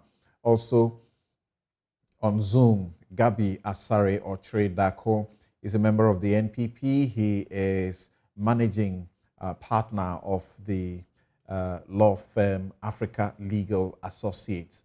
And we have Professor Charles Godfred Aka, Associate Professor of Economics, Institute of Statistical, Social and Economic Research, ISE, and former Director, Center for Social Policy Studies, University of Ghana, Legon, and also Eliklim Komla Gloyo, who is Associate Professor, Department of Finance, University of Ghana Business School. We had introduced Bright Simmons earlier, but unfortunately, we don't have him. Now, let me get to you, the two professors who have a good background in these matters. Question about, we are late. We could have prevented a lot more hardship if we had gone early. How true is that? And do you also subscribe to suggestions that the finance minister, Ken Ofori-Atta, should not be the one leading the country into this because he is the one who has actually failed? Starting with Professor Charles Godfred Aka. Thank you, Samson. I don't want to get into the politics of it. So let me be an economist that I am. So I don't think we are late. I think we are late in acting quickly, but not late in going to the IMF. And I still want you to hear me out because the role of the government is very critical in any crisis situation. I want you to assume, for example, that the IMF does not exist, and there's no reason why IMF should bail us out. I mean, before IMF came, countries have existed and have developed. We started our development at independence with Malaysia and Korea. And if you look at where Malaysia and Korea are now in terms of their development, infrastructure, their per capita GDP, per capita GDP in Malaysia now, in PPP terms, is about $100,000 per person. In Ghana, it's about $5,000 per person. And if you track back to 1960, we were almost at the same level. So what did Korea or Thailand or Malaysia do to leave us behind and come to this level of development? Is it the IMF? I disagree. What has been the role of China's central bank and the government of China to bring China where it is? In this crisis, the US Federal Bank has printed and invested and spent about $3 trillion US. They didn't go to IMF. And it's not as if they had the money there. It was a role of the central bank, the Fed of the US. Canada is financing this crisis internally from their central bank. Look, if you look at how much government spent on COVID, they spent about $19.3 billion to fight COVID. They didn't go to IMF. I was sitting somewhere in Afram Plains. I was on a mission field. And the pandemic was just hitting everybody. I was just meditating and saying, what's the solution? People were talking about, no, government didn't have the fiscal space, think about IMF. I just had an inspiration that the kind of economic models we have been practicing in Africa for these years would never develop us. We will continue to be poor. And it's orthodox textbook economic models that are not really practical anymore, except the fact that they are fancy theoretically and conceptually, and I agree, we learn them in university. I think we need to talk about real practical issues. This government actually set off to show us the way, didn't it? When it began with an industrialization agenda, one district, one factory, one village, one dam. What then can we say about the impact of that? How many years on? Well, exactly. That's to some extent, that's the way to go. But I mean, as to whether it was properly well thought out is a different issue. I have a different paper on that. I think I spoke at the Ghana Academy of Arts and Sciences about a month ago, and there's a paper I produced about how Ghana should industrialize in the current circumstance where we are going Africa free, continental free trade arrangement. That's a different topic about industrialization. But even with that, how do we finance the industrialization? Should we have to go and borrow? Should we go to the IMF? Again, I said no. During the COVID, I sent a WhatsApp to one of the ministers, and I don't want to mention them, and if you want, I can. And I said, look at what other countries are doing. Why can't the central bank step in to support us to come out from this crisis? He said, well, the NDC will say this is printing money here and there, and people will bash out. And I said, look, anybody that says that, tell him that I said so. And I can show you countries that were doing that. He took it to cabinet. People like President Baumia was the vice president, my own friend and colleague, the deputy governor of the central bank, who was my senior in the university, they were there. They approved. The central bank financed 10 billion Ghana cedis out of the 19 billion that they used to fight the COVID. It didn't give us inflation. It was not a crime. It's moral. That 10 billion Ghana cedi is about 1.5 billion US dollars, far more than IMF gave us when we went to IMF for the standard credit facility of $900 million for 3 years. That's $300 million 1 year. If they are now trying to go back to IMF for 2 billion US dollars, I am saying that the central bank can finance about $1 trillion US dollars.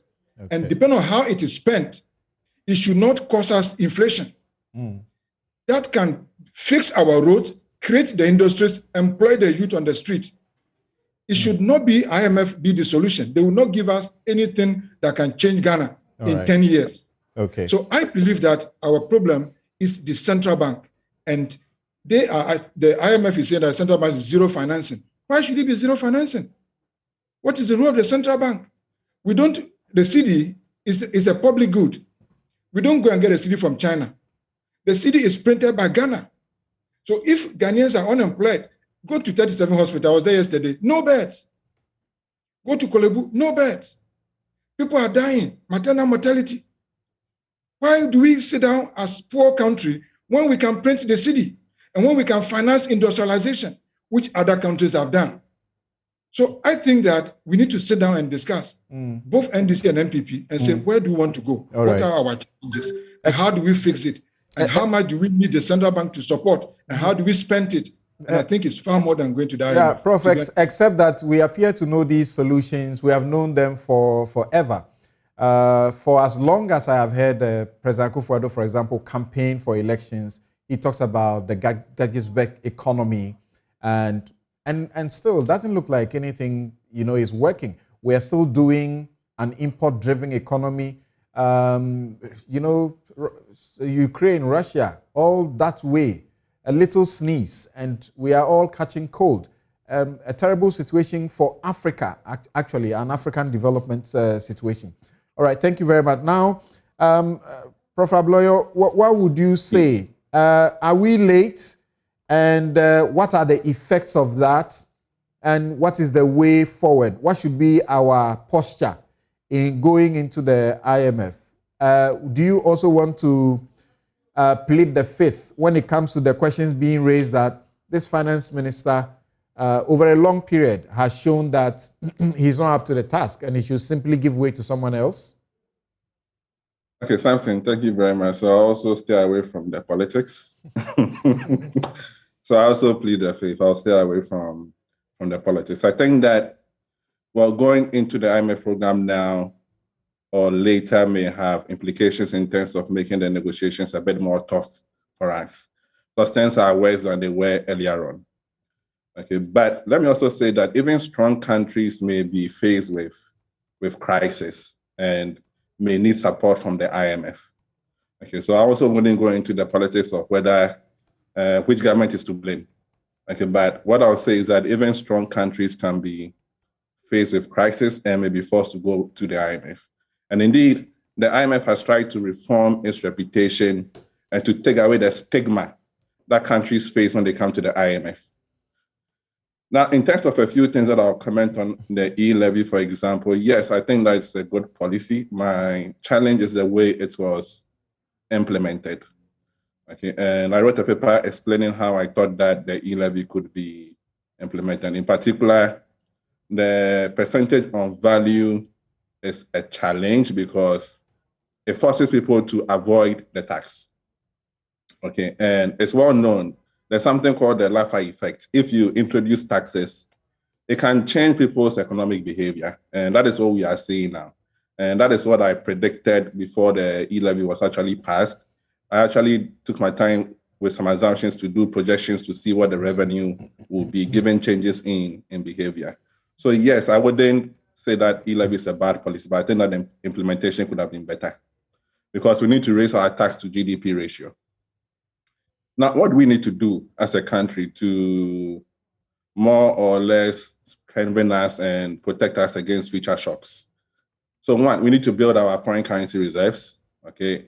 It is also well known that, for example, individuals need to have 6 months of your living expenses as an emergency reserve. We need something like that as a country. We need to build our economic reserves. Two, we need to build our institutions. Okay, so parliament, the judiciary, etc., and reduce corruption. I think that's one of our Achilles heels. Okay, we undertake projects, but because of the corruption, we don't get value for money. Okay, so we need to reduce corruption. Let's pray for good luck, given that we know that some of the circumstances we are facing now are due to external factors, in particular, the Russia-Ukraine war and also the COVID-19 pandemic. Okay, so let's pray that those shocks recede and that will be helpful for the economy.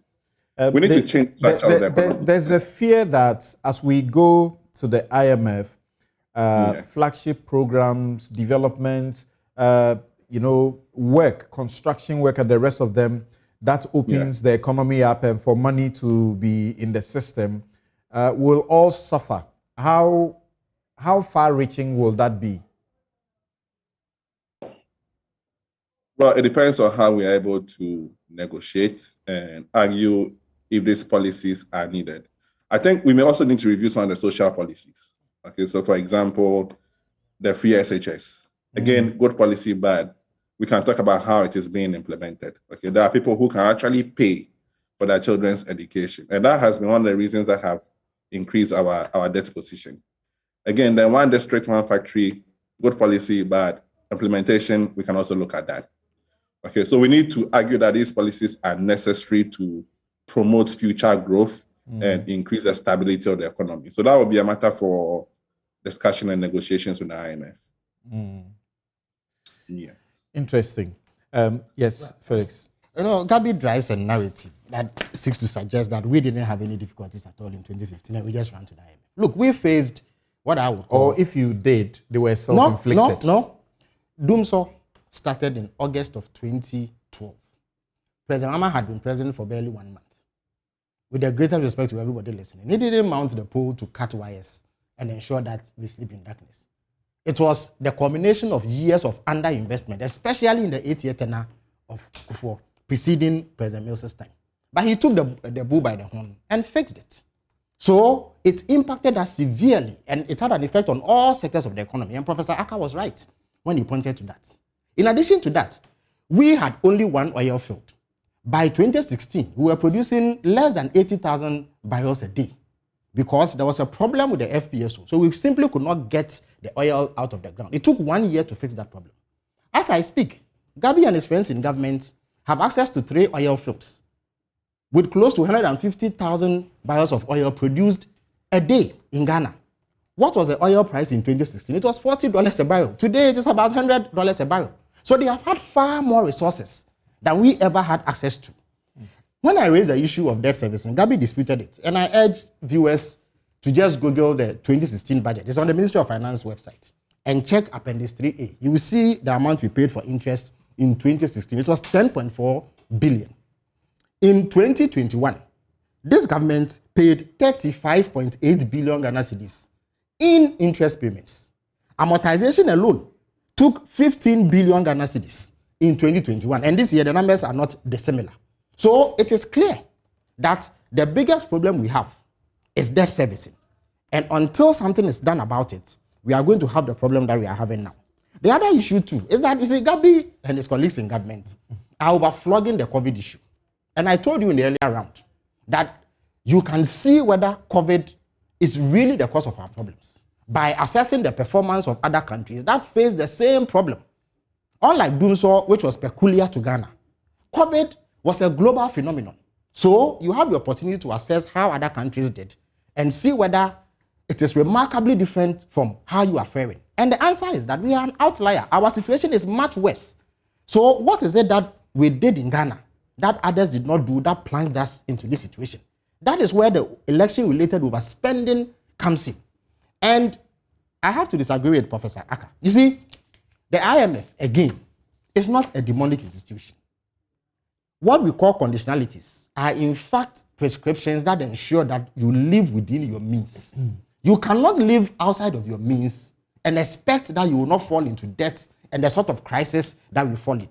It is a reason why anytime we end an IMF program, we go back to the same problems and we run back to them because they are not here to police our expenditure. What we have historically done is that we have spent far more than we have earned due to mostly political considerations. So the programs that we roll out have more political benefit attached to them than economic prudence. So if we want to end this vicious cycle, we are going to have to make a decision as a country that we will place economic prudence above political spending. The reason why the countries that we like to compare ourselves to in the advanced countries are where they are is that they are prudent in the management of their economy. So their indices are always in the right direction. Since 2019, our deficit has been rising. It was 7.5% in 2018 and 7% in 2019 because government was overspending and they were borrowing. Again, the bit about central bank financing. You see, when you borrow from the central bank, it adds to your debt. So when the MPB borrowed 10 billion from them in 2020, it added to our debt. We did not borrow a dime from them in 2016, so our debt was much lower than it is now. So there are implications for whatever you do as an economy.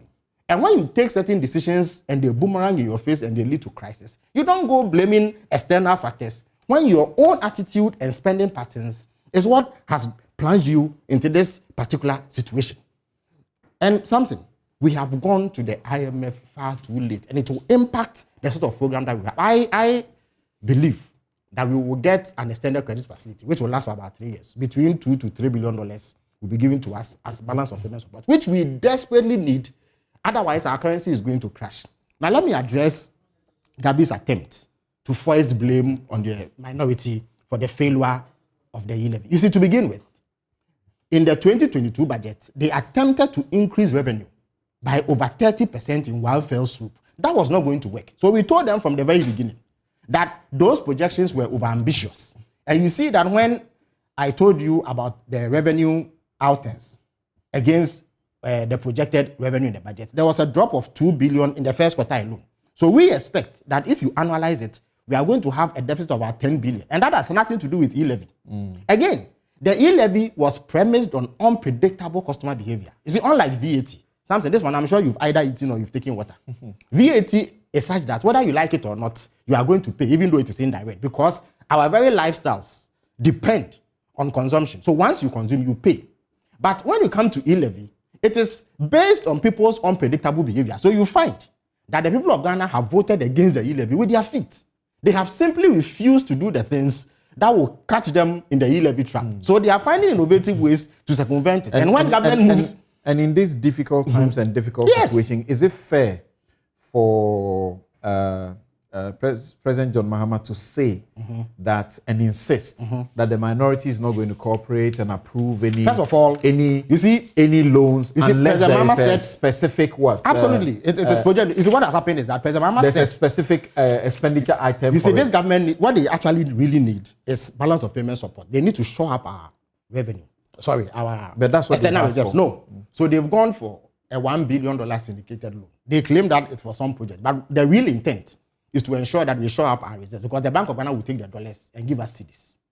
Now, the cost at which they are doing that is detrimental to our interest. Now, they are borrowing $1 billion, but we will end up paying a cost of $438 million if you analyze the term sheet, which I have here. I have the term sheet of the loan. I don't know whether those who are criticizing President Mahmoud's position so have we don't have their time for you to go Absolutely. through that. The term sheet show that we are paying insurance on the $250 million component loan up to the tune of $40.6 million. How do you borrow $250 million and pay $40 million in insurance alone? And then if you calculate the interest, which is 7.29, what they call all-in cost, you have a situation where we are paying $83 million over 5 years as the cost and interest of the loan. If you add this, it is $127 million. How do you borrow $250 million and pay $127 million in addition? The $750 million component, they've not told us about the insurance component yet. And the reason why the insurance is expensive is that those lending to us are taking a huge risk because of the precarious state of our finances. They are not sure that we'll be able to pay. So they are building the risk into the cost.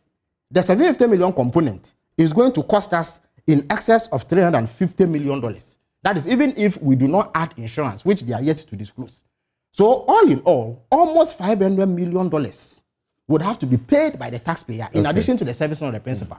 So President Mahmoud is saying that, look, there are cheaper ways. You can get concessionary borrowing from the IMF at around 1%, which will not impose this sort of toll on you. So if you bring a loan that is not concessionary, we are not going to look at it. Again, President Mahmoud was very specific. He said that if you bring project-specific loans, projects to do roads, water, that have favorable terms, we are going to approve it. Okay, but we are not going to approve any loan that's not non-concessionary and have unfavorable terms for the people of this country. Thank you. I'll bring Gabi on for his closing comments, including whether he also shares the view that the finance minister... Well, I think the finance minister should go. He has lost credibility. President Mahmoud says he should be sacked. I can't expect you to say... No, not that I heard that. You see something. Okay, thank you. In any self-respecting democracy, both the vice president, who has superintended this disaster, and the finance minister would willingly resign their positions. Okay, so now let me go to Gabi, but before that, let me read some of your messages. And Komla Azaglon Jr. says, so in summary, Mr. Ocheredako is saying government going to the IMF is the fault of Ghanaians because we were unhappy with the e-levy. If they had maintained the road toll, got a mess up there. If they had maintained the road toll and introduced the levy at a marginal rate, perhaps we would have bought into it. Okay, thanks for that. Mohammed Fatihi says Gabi Ocheredako thinks he can use accent and PR gimmicks to sway the mind of discerning Ghanaians. Charlie, we are awake. And then J. Alayon says e-levy policy was frustrated because it wasn't acceptable to the populace. Accept the government's mistakes and let's move on. Listen. The policies of the NPP government have also added to the unsustainable debt burden today. So what's the excuse?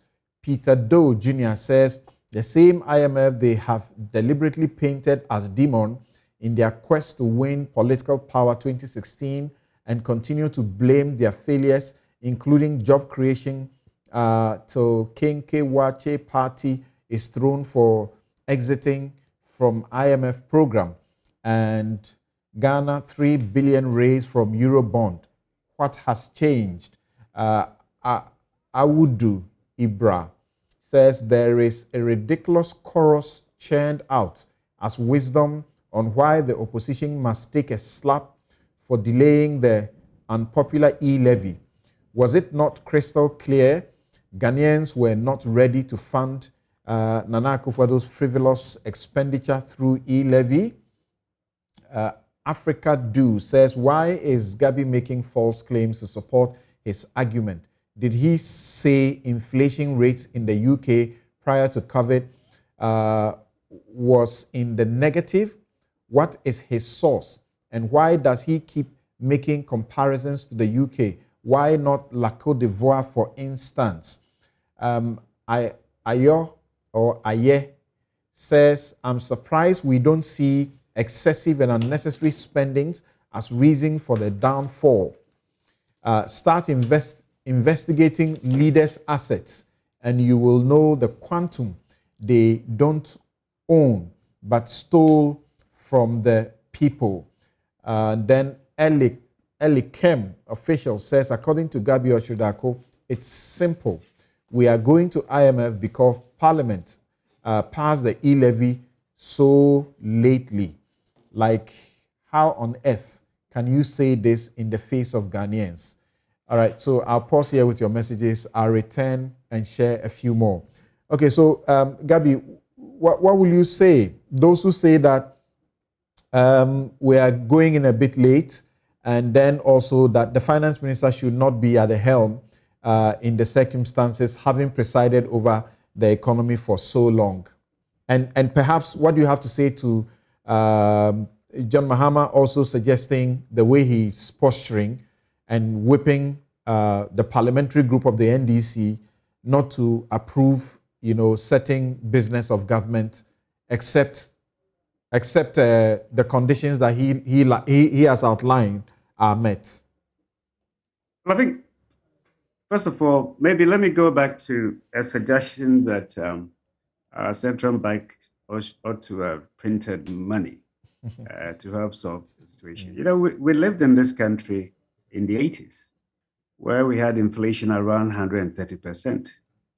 And a big chunk of the reason was that the central bank kept printing money as a solution to all our problems. So we've been there before. And I think the decision taken by the central bank, which is that now we're going to increase our gold reserves, I think really, to me, that's a responsible way of going about it, because you can't be a major producer of gold and then still be open to the volatility of the currency market. So I think that's a good way of dealing with it.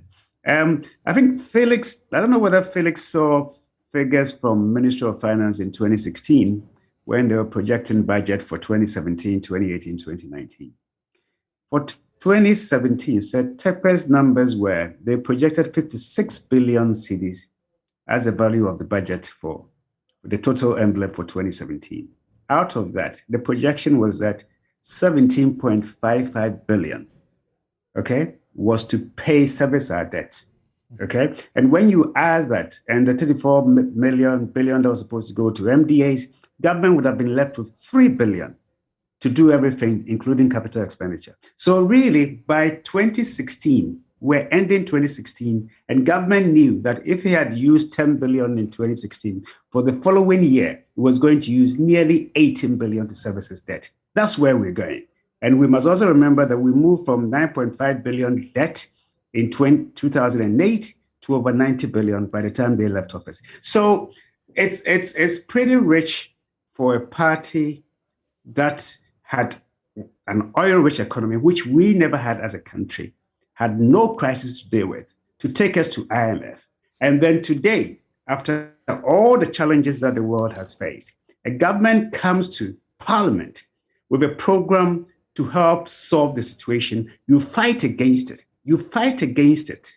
I mean, you fight against it to a point that for 6 months, the revenues that the government was seeking to raise was not able to do so. And then you turn around and say that your government was doing a better job. So that's the politics of it. But I think really, when you look at it fundamentally... But that small bit, Gabi, people are not particularly excited that you want to blame the NDC for this. I'm not blaming. I'm just saying. Look, because there seemed to be a groundswell of public, opposition to the e-levy in the manner it was being introduced. And what you have to realize, Samson, you're a student of politics, okay?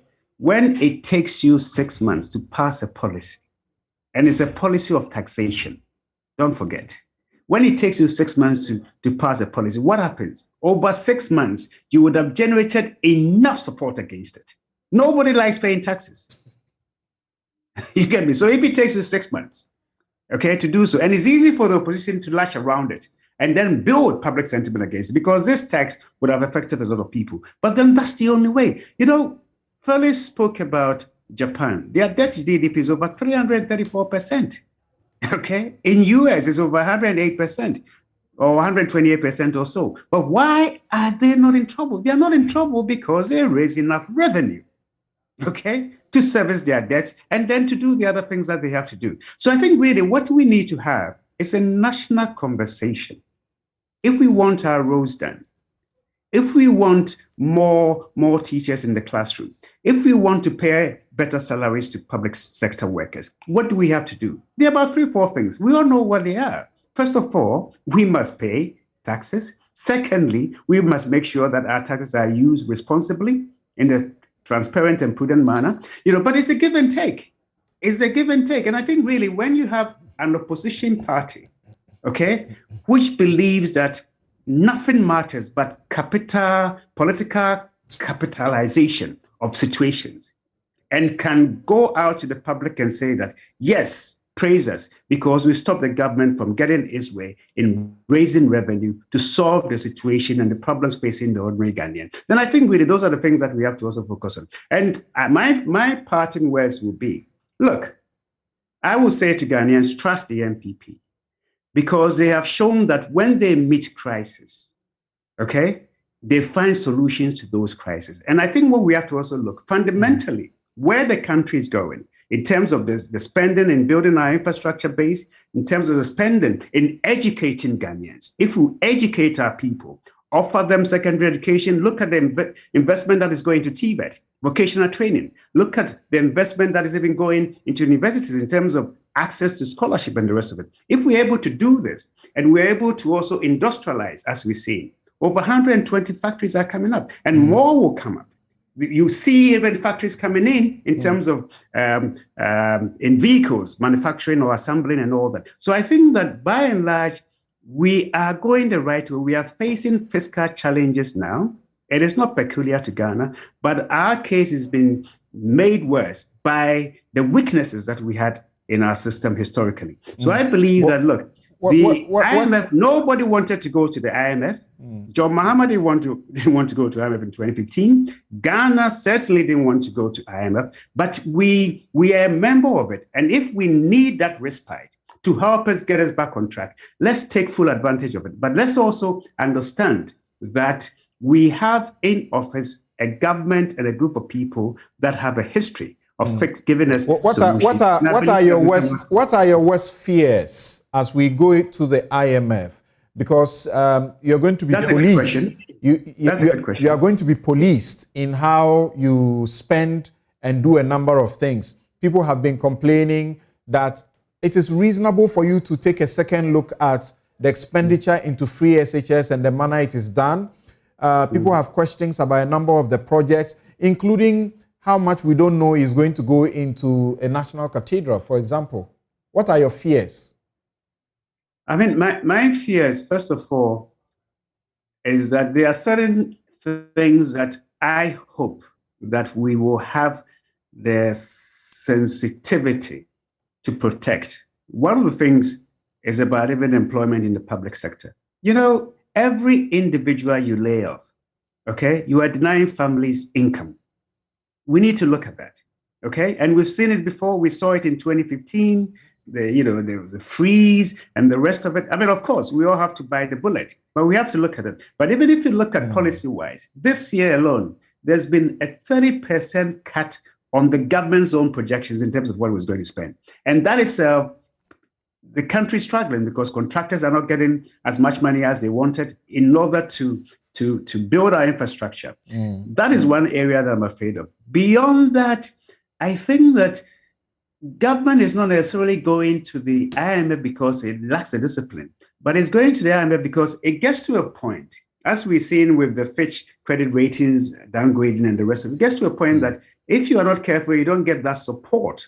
Confidence may itself be difficult to get. Because right now, even if you want to go to the private sector to borrow, you will not get it. So it will give us the confidence. It may not necessarily give us the money, but if we have that respite, where we can then get some macroeconomic stability, then the government has, if you like, the freedom to go out there and implement the policies that will transform us. Certainly, it's not the IMF that's going to transform us. And we know that for a fact. We know that. So I agree with the professors who spoke earlier. It is not the IMF that's going to transform us. Do you expect where we're running out of options as a country? Finally, do you expect that government could be asked, for example, to do what, say, Dr. Stephen Amwa suggests, delay some of the institutions, because we have had institutions that have 2-3 deputies, you know, and people say this is waste, we don't need them. And then the size of government itself, that you are not tightening enough. We have a historically, you know, bloated government. In the presidency Samson, I think we need to be very careful when we talk about the size of government, okay?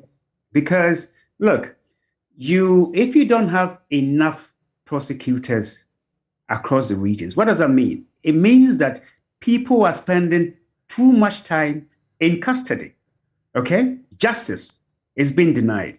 And when they spend time in custody, what happens? They have to be fed. Is that not the case? No, often we are looking at, say, number of ministers, like what we have never had before. It's easy to look at the number of ministers. The number of ministers we have in Ghana now is no different from what we had in 2016. The number now. If you want to go further down, it's an idea. 2016? Go and look at it. Look at the numbers. I look at numbers. I don't look at propaganda. Look at the numbers. Look at the numbers that you can make the argument that cut down on the numbers of ministers. You can look at all that. But clearly, we have a government that this year, it has cut down expenditure by 30%. That must mean something. Perhaps you should go into the details and ask yourself, what is suffering? Okay. Because it's gone down 30%. Imagine your salary being cut down by 30%. And that's exactly what has happened in terms of government expenditure. So clearly, you can't say that there's too much waste, even if there is waste. And I would not deny that there isn't waste. But you can see that realistic and tangible efforts are being put in to cut down on expenditure. And that itself must mean something. But it's easy to get up and say, oh, cut down a number of ministers. We may cut down. You can cut down to about 9. Should the finance minister stay? Or he's tired, someone else need to take over? Well, I think that the finance minister has shown that he has creativity, he has innovation. He needs a support. He needs a support, first of his own party. And I won't even reduce it to the finance minister. I'll take it up to the president. They need the support of their own party.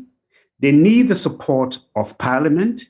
They need the support of Ghanaians, because it's absolutely clear that this is not a party that does not come up with solutions. They do. But if those solutions are going to work, particularly when you have effectively a hung parliament, I think that they need the support of the country. And I think if the country can unite and say that, look, we'll give you the mandate, we'll give you the support to implement the policies that will get us out of this crisis. I suppose that if the government is listening enough, I suppose that it will get all the support it requires from Ghanaians. But when you check, the impression you have out there is that this government is not listening anymore. It's easy to say so, because Samson, it's easy to say so that government is not listening. Government comes to parliament with 1.75% as e-levy. It was reduced to 1.5 because there are two things. You need to listen, but you need to also act.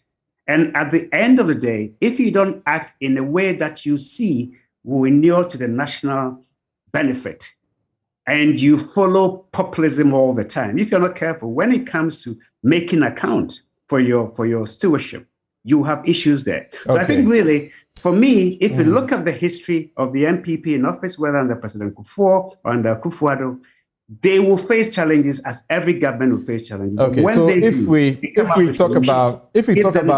have to talk about allotment of time to my speakers, I would say that I have been most unfair to all of my speakers. Gabby, thank you so very much for making time. Well, you don't get me often. So. You'll be discussing the demonstration with us, but we have very little time for that. My guests have been Gabby Asare-Kyereh-Darko. He's member of the NPP and managing partner, Africa Legal Associate. Also here in the studio is Felix Kwakye-Ofosu, aide to former President Mahama and parliamentary candidate, former for Asebu, Ebura Asebu Kwaman Kese. He was also Deputy Communications Minister. Professor Charles Godfred Aka, Associate Professor Economics in Institute of Statistical, Social and Economic Research, ISE, and former Director, Center for Social Policy Studies, University of Ghana. Thank you very much. He, together with Eli Klim, Komla Agloyo, Associate Professor, Department of Finance, University of Ghana, they take leave of us. Joining us quickly for a very brief intervention is Dr. That's Dr. Theo Echampong, political risk analyst and economist. Doc, you have followed so far. Let's hear you in the next 5 minutes maximum, what you think the approach should be going forward as we go to IMF. Yeah, good morning, and for sure, I've been listening quite keenly and listening to my senior brother Gabi also talk about the government listening and them reducing the e-levy from 1.7 to 1.5. But I think if they were listening a bit more keenly, what would have been quite obvious is that 1.5% rate would never have been implemented in the first place. Because in a number of other African countries that have implemented this, they are doing 0.2, 0.3, sometimes 0.4. So what makes Ghana so special to think that if you did 1.5, you actually will collect that, forgetting that there's... Well, you guys said these things earlier, and they told you that they had done their research twice, they had done research, and the evidence was that people embraced it. Unfortunately, the evidence now is obvious. They got it wrong. So that is the issue with policy making, in my view, with this particular administration, that, you know, the evidence base, the data that we need to subject to very strict, rigor to be able to make very objective policy decisions on, I think sometimes is lacking a little bit. And so what that means is that policy implementation becomes rather ad hoc. And when we then implement, we are now forced to go back and reject things. I personally think we can actually do much better in that regard by engaging stakeholders much earlier in the process. Let it be a much more consultative, and let the evidence lead you to making the kind of right, correct decisions. I don't think on the e-levy, using just that as an example, clearly that wasn't the case. Be that as it may, we are where we are now, where we have to go to the IMF, and we literally are looking possibly at two things, because the IMF would bring you some sort of balance of payment support. In other words, some dollars to meet your immediate liquidity challenges that we face, servicing our external debt. That's the pressing issue that we have in the short term to deal with the economy. And then the second aspect really is more about what we need to do ourselves in terms of the structural reforms that we need to undertake in that regard, right? And that's where I think really it gets interesting, because in my view, we have bastardized and politicized the whole IMF engagement process such that, we are not having a proper conversation as a country on what we need to take going forward in terms of reforms, fixing the economy, fixing the supply side, demand side, the role of the central bank, deficit financing. All these things are big conversations that need to be had. The problem is that when MPP is in opposition and let's say NDC is in power, they bastardize them for going to take similar course of action. And then when the foot is also on the other one, the same thing seems to be done. So the problem really, in my view, is a bigger political economy problem. And the solutions that are required, some of them we know, others we need to have a broader national conversation on what is required going forward. But we need to address the pervasive or the entrenched politicization of the issues first, because if we don't address this, believe you me, in 5-6 years' time, these external shocks are not going anywhere. In fact, the way the world we live in now, we're going to have more and more of such shocks. And we need to fundamentally, as a country, sit down to really, for once, fix the issues devoid of MPP, NDC, and all of that. But the politicians or the policy makers and the way the politics is practiced in this country is very much at the heart of the problem that we're discussing here. So we can find all the solutions that we want. If we don't address the politics and the way incentives are created in the system, unfortunately, we'll find ourselves back down. And in terms of solutions, I have already outlined some sort of 10-point agenda or 10-point plan, somewhat that we can adopt. But the first thing I think the government needs to do or the president needs to do is to send a signal. We need a major reshuffle in this country.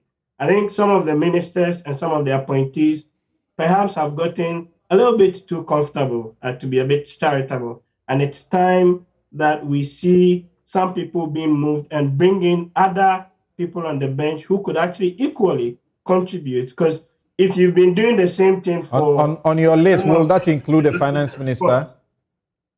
I think perhaps, the finance minister, because ideologically, philosophically, and he's on record as having said that he doesn't support Ghana going to the IMF. Perhaps, and I use that word advisedly, the time has come for him to take a bit of a step back in this regard. But there are other people, I think, in government, other ministers, other appointees that the president really needs to sit down with his team. If you bring the principal decision until now, the principal stance of the NPP that don't go to IMF, then you would include the president too, because he also in opposition said that it is only mismanagement and act of incompetence if you have to get into IMF. Gabi himself didn't believe in that. But now the circumstances have clearly forced, as he said, that we have to embrace the IMF. So if that is the basis, then what should the president himself do? He too didn't support going to IMF. Except that in the case of the president, it is Ghanaians who in 2024 will make that decision. It's as simple as that. Can you just run through the list for us? I mean, I said a number of things. First thing is we should have a reshuffle. Some ministers must go. The watchword is efficiency and delivery in public service. We must also see some demonstration in terms of the cutback of wasteful spending. The government said that they were going to cut the expenditure or the budget by 30%. Has that already been done? And if so, which areas are that in? On revenue generation, I am against the e-levy. My position on this is quite clear. What we can do to raise more revenue in the medium short term, pass the tax exemptions bill, and we will be able to plug some of those loopholes. The question of Article 71, we've debated this on your platform ad nauseum, but can we, even if not scrapping, significantly reduce that? Possible. As part of the IMF program, I think a number of the government flagship programs will be on the table for debate. So things like your free SHS, one district, one factory, even if you're not going to be scrapping them entirely, can we introduce efficiency savings within that? And if people want to, for example, pay fees, why should they be stopped from doing that? In terms of the central bank financing of the budget and the inflationary effects that creates, I think that's also something that we need to really work really at in terms of better coordination of both the monetary policy and then the fiscal policy. In the next budget that would be read, either in the media or the full year budget, I think the issue of the road tolls, we should go back to it. It was a wrong idea to have scrapped it in the first instance. Luckily, we only zero rated it, so we can, in a way, kind of bring it back. But beyond all of that, what we really need is a proper sort of soul-searching approach to really dispassionately, diagnose all these issues. At the core, like I started, is that there's too much partisanship, and the partisanship is really clouding a lot of efficient or effective decision-making in government. And perhaps some of the appointees, in all honestness, should, in fact, maybe learn some humility as much as those of us also criticizing and offering solutions also need to do, because we don't know it all, and we need consensus approach to nation building. All right. Thank you very much, Dr. Champong. We will take a break here, and when we return, we have very limited time to make a small analysis, very brief analysis of the Arise Ghana demonstration. But before that, you've sent tons of messages. I'll try to read as many as I can. We'll be right back.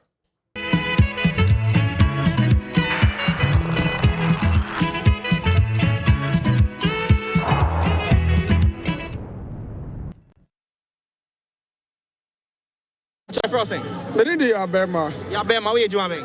Me a PR remote through drivers union. You drive? Just where you driving? Yes, yes. Okay. Now, drivers for change. Me na me te ya me na na do fro tro ya no kalipo wo mu no. Na kalipo na ya no mo impo ni ye Ghana fo se ya ye no ba ko ni bia me no de be Ghana fo. Ba ko be. Ba no de me ntimi nkyere. Na mom se ya no kalipo. Sa kalipo ede. Na the kalipo mpa ye si kyere a ede no. Ene ye Ghana fo se ya. Ye pa Ghana fo. Se boni bia ya Ghana fo. Boni bia ya bema. Boni bia maye. Say me yeah, drivers for change. A man and now down kwa kufuado. Me pa chao. Mo fa me born in Chene. Na Ghana fa me born in Chene. My born in Kasiye. Ye top petrol wa Ghana ha. 3 cedi 26 pesos. What the times 4.5 wa. And more 14 cedi 67 pesos. Yet drivers for change said your mama you 1 cedi free so. Kwaku kwati di ye nim obwase West MP 7 na make. At the court. Say court. Any free one my court to say your mama you was so yi. And no na my yet drivers for change ya dey na do fruit trot me na me di mate no. Na me ko sa bank semu. Na me do also amen damage mamoda. Me be shambo amen to me this so. Me ko mo pia me ko sa bank semu me do a me ba be ti petrol so. O do also ana wa ana ko so.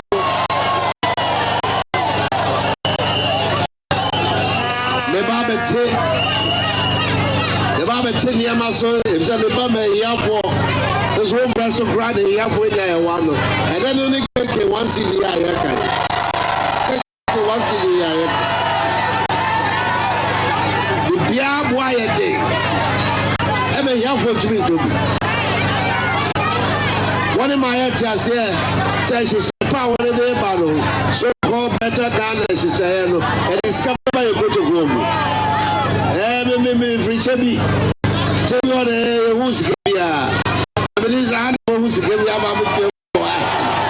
Convener of the demonstration, Nana Akosewia, is now about to read the petition to the crowd. Your Excellency, our concerns in no particular order of importance are as follows. 1. The erratic supply of electricity nationwide. Dumso. The unreliable supply of potable water across the country, here in Accra itself. The ever-depreciating value of the city. Constant increases in taxes. Inefficient revenue collection. Very poor road networks. Constant increments in utility tariffs. Frequent increase in the prices of petroleum products.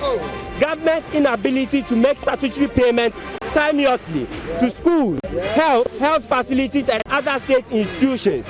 Government's inability to address labor-related issues on a timely basis.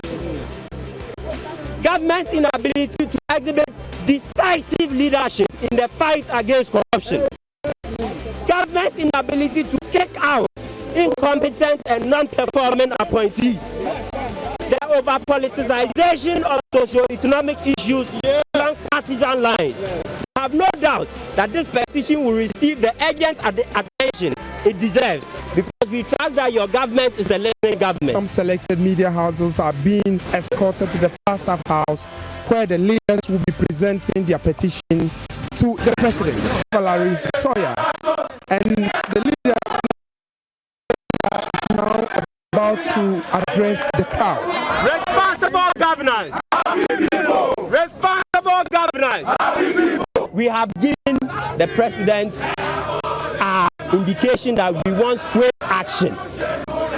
And so, if within a reasonable time we do not see change, we do not see results, we would gather again and embark on this constitutionally guaranteed right to protest. We shall do so till we see change.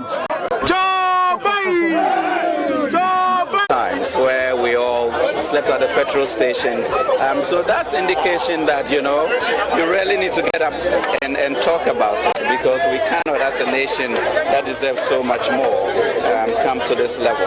I'm working like a bull and I'm paying my taxes. The government got to work like a bull as well and make sure that my road is fixed, that I have electricity, that I have water. That is their job. It is not for me to tell the president how to fix the economy. If he didn't know how to fix the economy, why did he run for office? And as you can see, they are holding placards with various inscriptions and are lamenting over poor governance, general economic hardship, and widespread corruption in the Mahama-led government. Right. So I think yesterday would have been the 8th anniversary, or is it the anniversary of the Occupy Flagstaff House demonstration. And you heard, the finance minister was in there. The things he was talking about at the time, have they really changed? Why are we still here and going on demonstrations? The promises the president made, he had issues with fuel, he had issues with the price of Kenke at 1 cedi. People are asking questions. Why are we still here? Why is nothing really changing that much?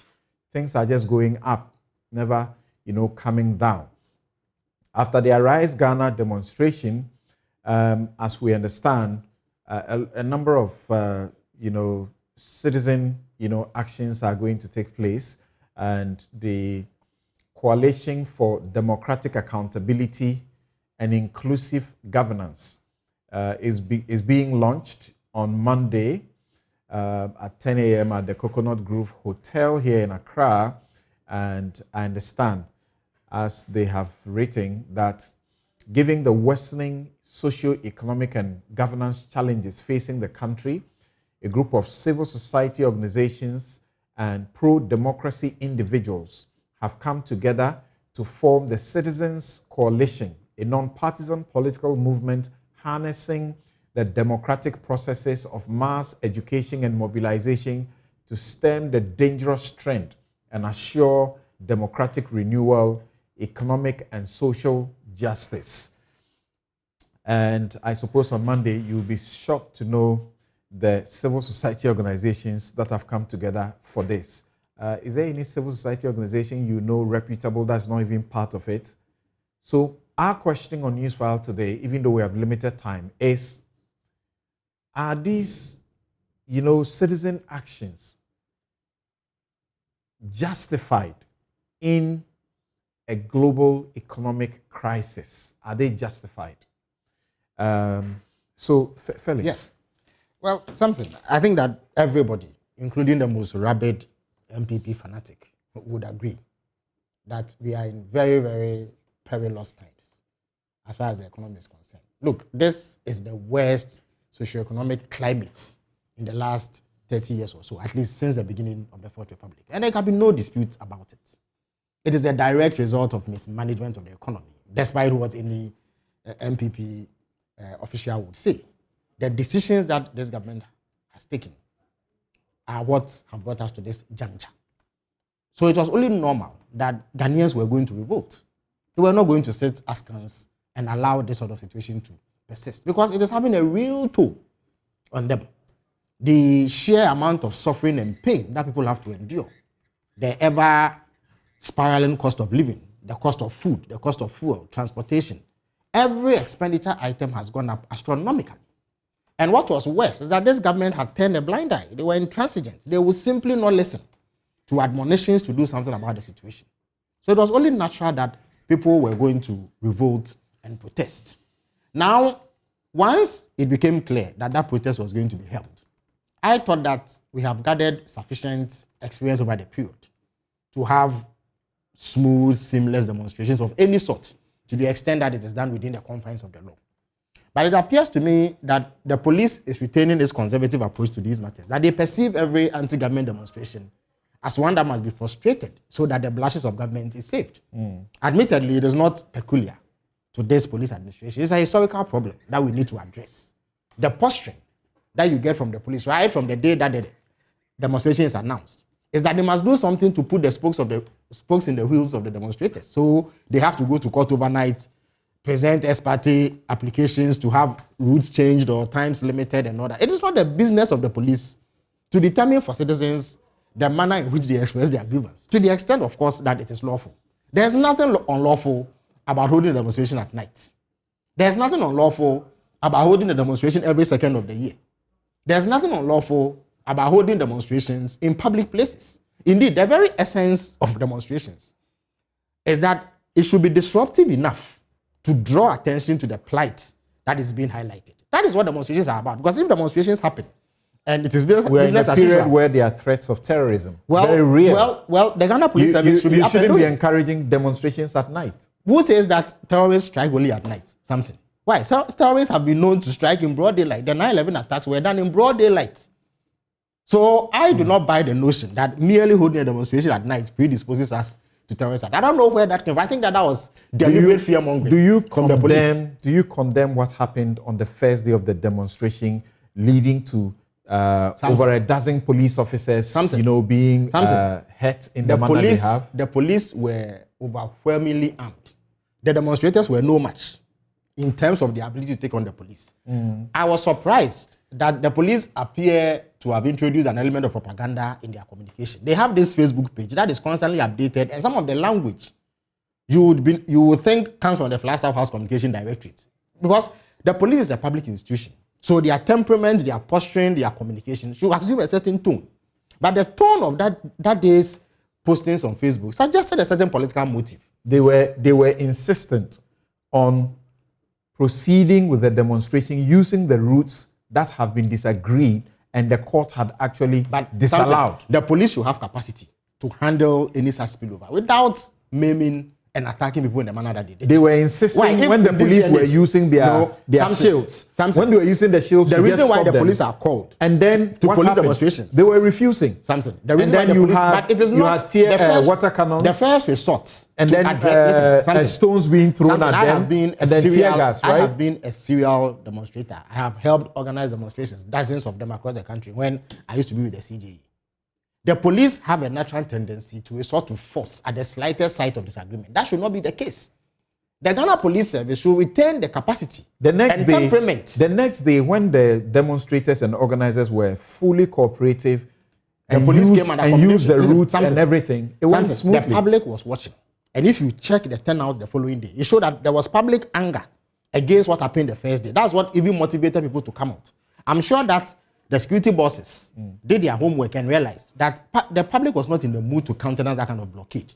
And so it was the police rather that changed and varied their tactics and allowed a smooth. I don't see the fetish that we make about the route in front of the Flagstaff House. The Occupy Ghana demonstrators, they came to the Flagstaff House, they stopped nothing. It didn't disrupt government business. It wasn't easy. What I mean is that it wasn't easy at all. But they came. The demonstrators who held a demonstration this week passed in front of the Flagstaff House. It changed nothing.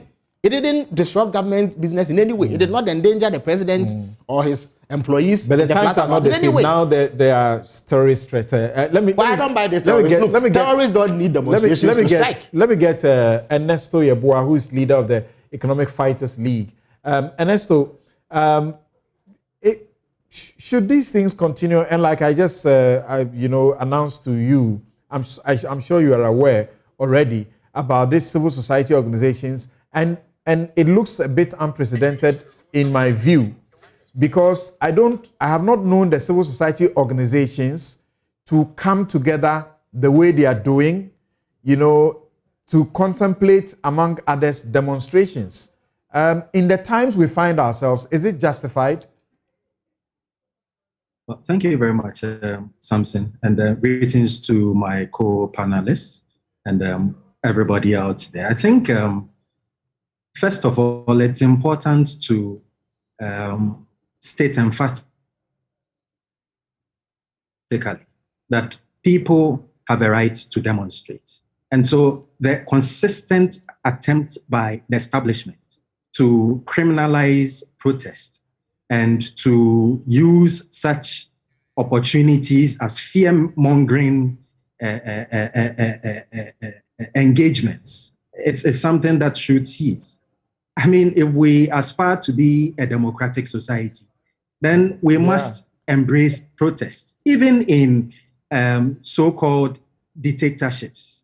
I mean, like in Uganda, they have demonstrations. They have occasion to embark on demonstrations. In fact, in China, where we are made to believe that they do not practice democracy, even though that's a very false, notion. You have a situation where citizens were able to embark on demonstrations. You would recall the famous Tiananmen Square protest, where a protester actually stood in the way. Have I lost Ernesto? Of a tanker machine, and sought to stop it. And the tanker driver stopped, diverted to another course. This protester goes to stand in the way of the tanker to the extent that Ernesto, in this Arise Ghana demonstration, they were seeking to do it in the night. I think that was a concern of the police. The police didn't say they didn't want them to have the demonstration. Is that not right? Samson, there is absolutely nothing wrong with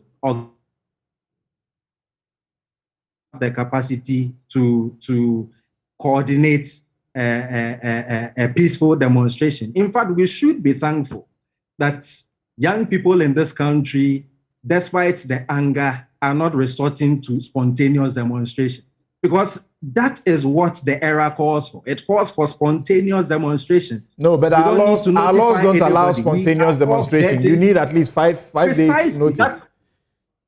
That's why I'm saying we should be thankful. We should be thankful. So by subjecting themselves to this 5-day notice and all of that, this choreography is something that should tell you that the protesters were not out there to, as it were, cause mayhem, destroy property, as they are being, portrayed. But eventually they did. That said, well, those are very negligible. In fact, why? Demonstrations, things happen. And with what I saw, I think there's an attempt to, as it were, exaggerate the commotion. Both sides, had it. There is tension. The police have their job to ensure that there is peace. The people, also have the responsibility to remain, to keep calm and all of that. But where they are not able,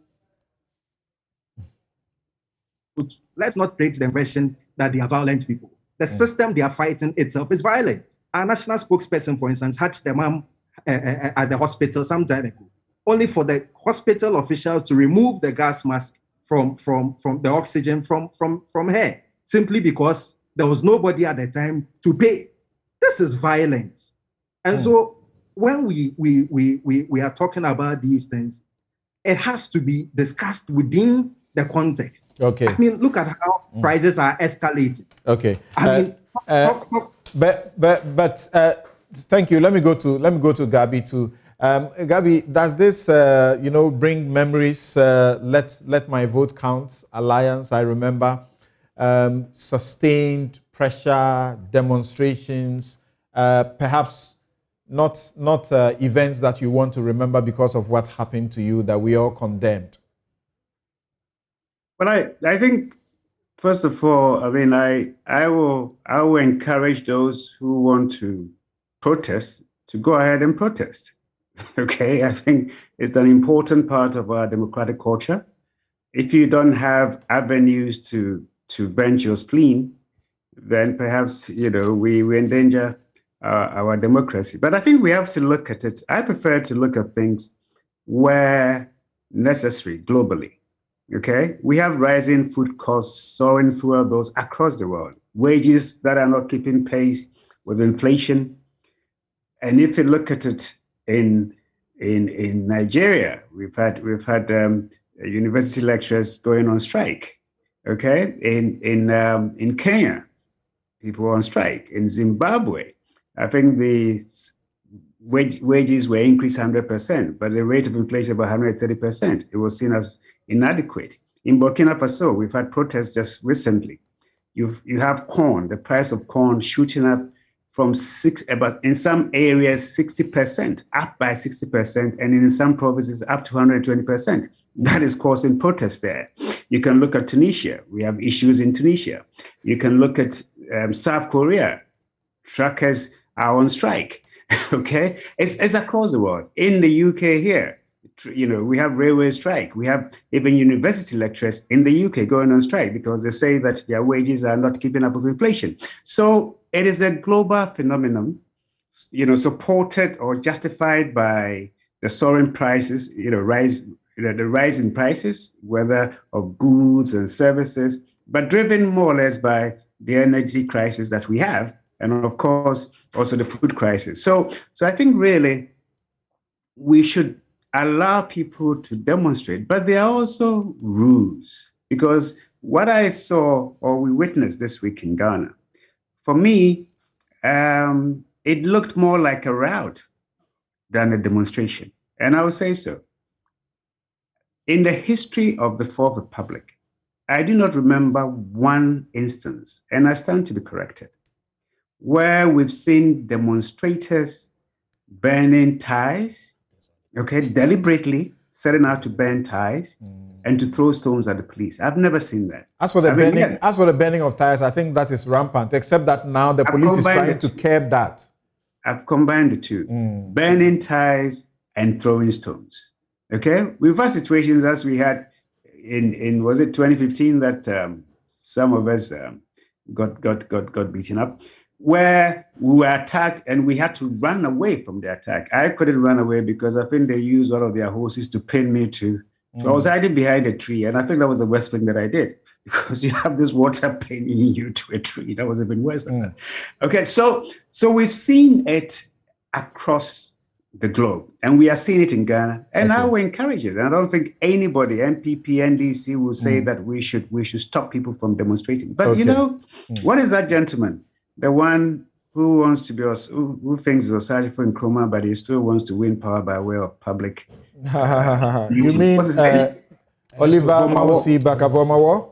Yes. You remind him that Osajifo did not get into office by way of public mutiny. Anyway, but what you sincerely believe that is what he intends? I don't even want to get into it. Okay. But the key thing is that the country was angry with him or disappointed with him when he threatened to go on a demonstration armed. Okay? But what did we see this week? We had people actually armed. For me, that's worse than what he did. Okay? Just threatening to do so. And not just ordinary people. You have the national organizer of the biggest opposition party in this country, a responsible opposition party per se, and we hope they are responsible. Your national organizer goes to a demonstration armed, allegedly. And he says he has a license, but we have license for a gun. But would you go? We've run out of time, unfortunately. Thank you very much. Really, that's all time will allow us this morning. And Felix Kwachi Ofosu, Gabi Asari Ochiridako, and we were also joined by Ernesto Yeboah of the Economic Fighters League. We also had Dr. Theo Champong joining us as well. I've got many of your messages. You have to forgive me because I couldn't read them. Very interesting messages. Thank you all so very much. I'm Samson Lardy Anyenini. This has been Newsfile, and my outfit is paid for by Habil Scooter. You can find them at Ajiringano Gate, East Legon, and you can call them 0200 84 19 88. Have a good afternoon.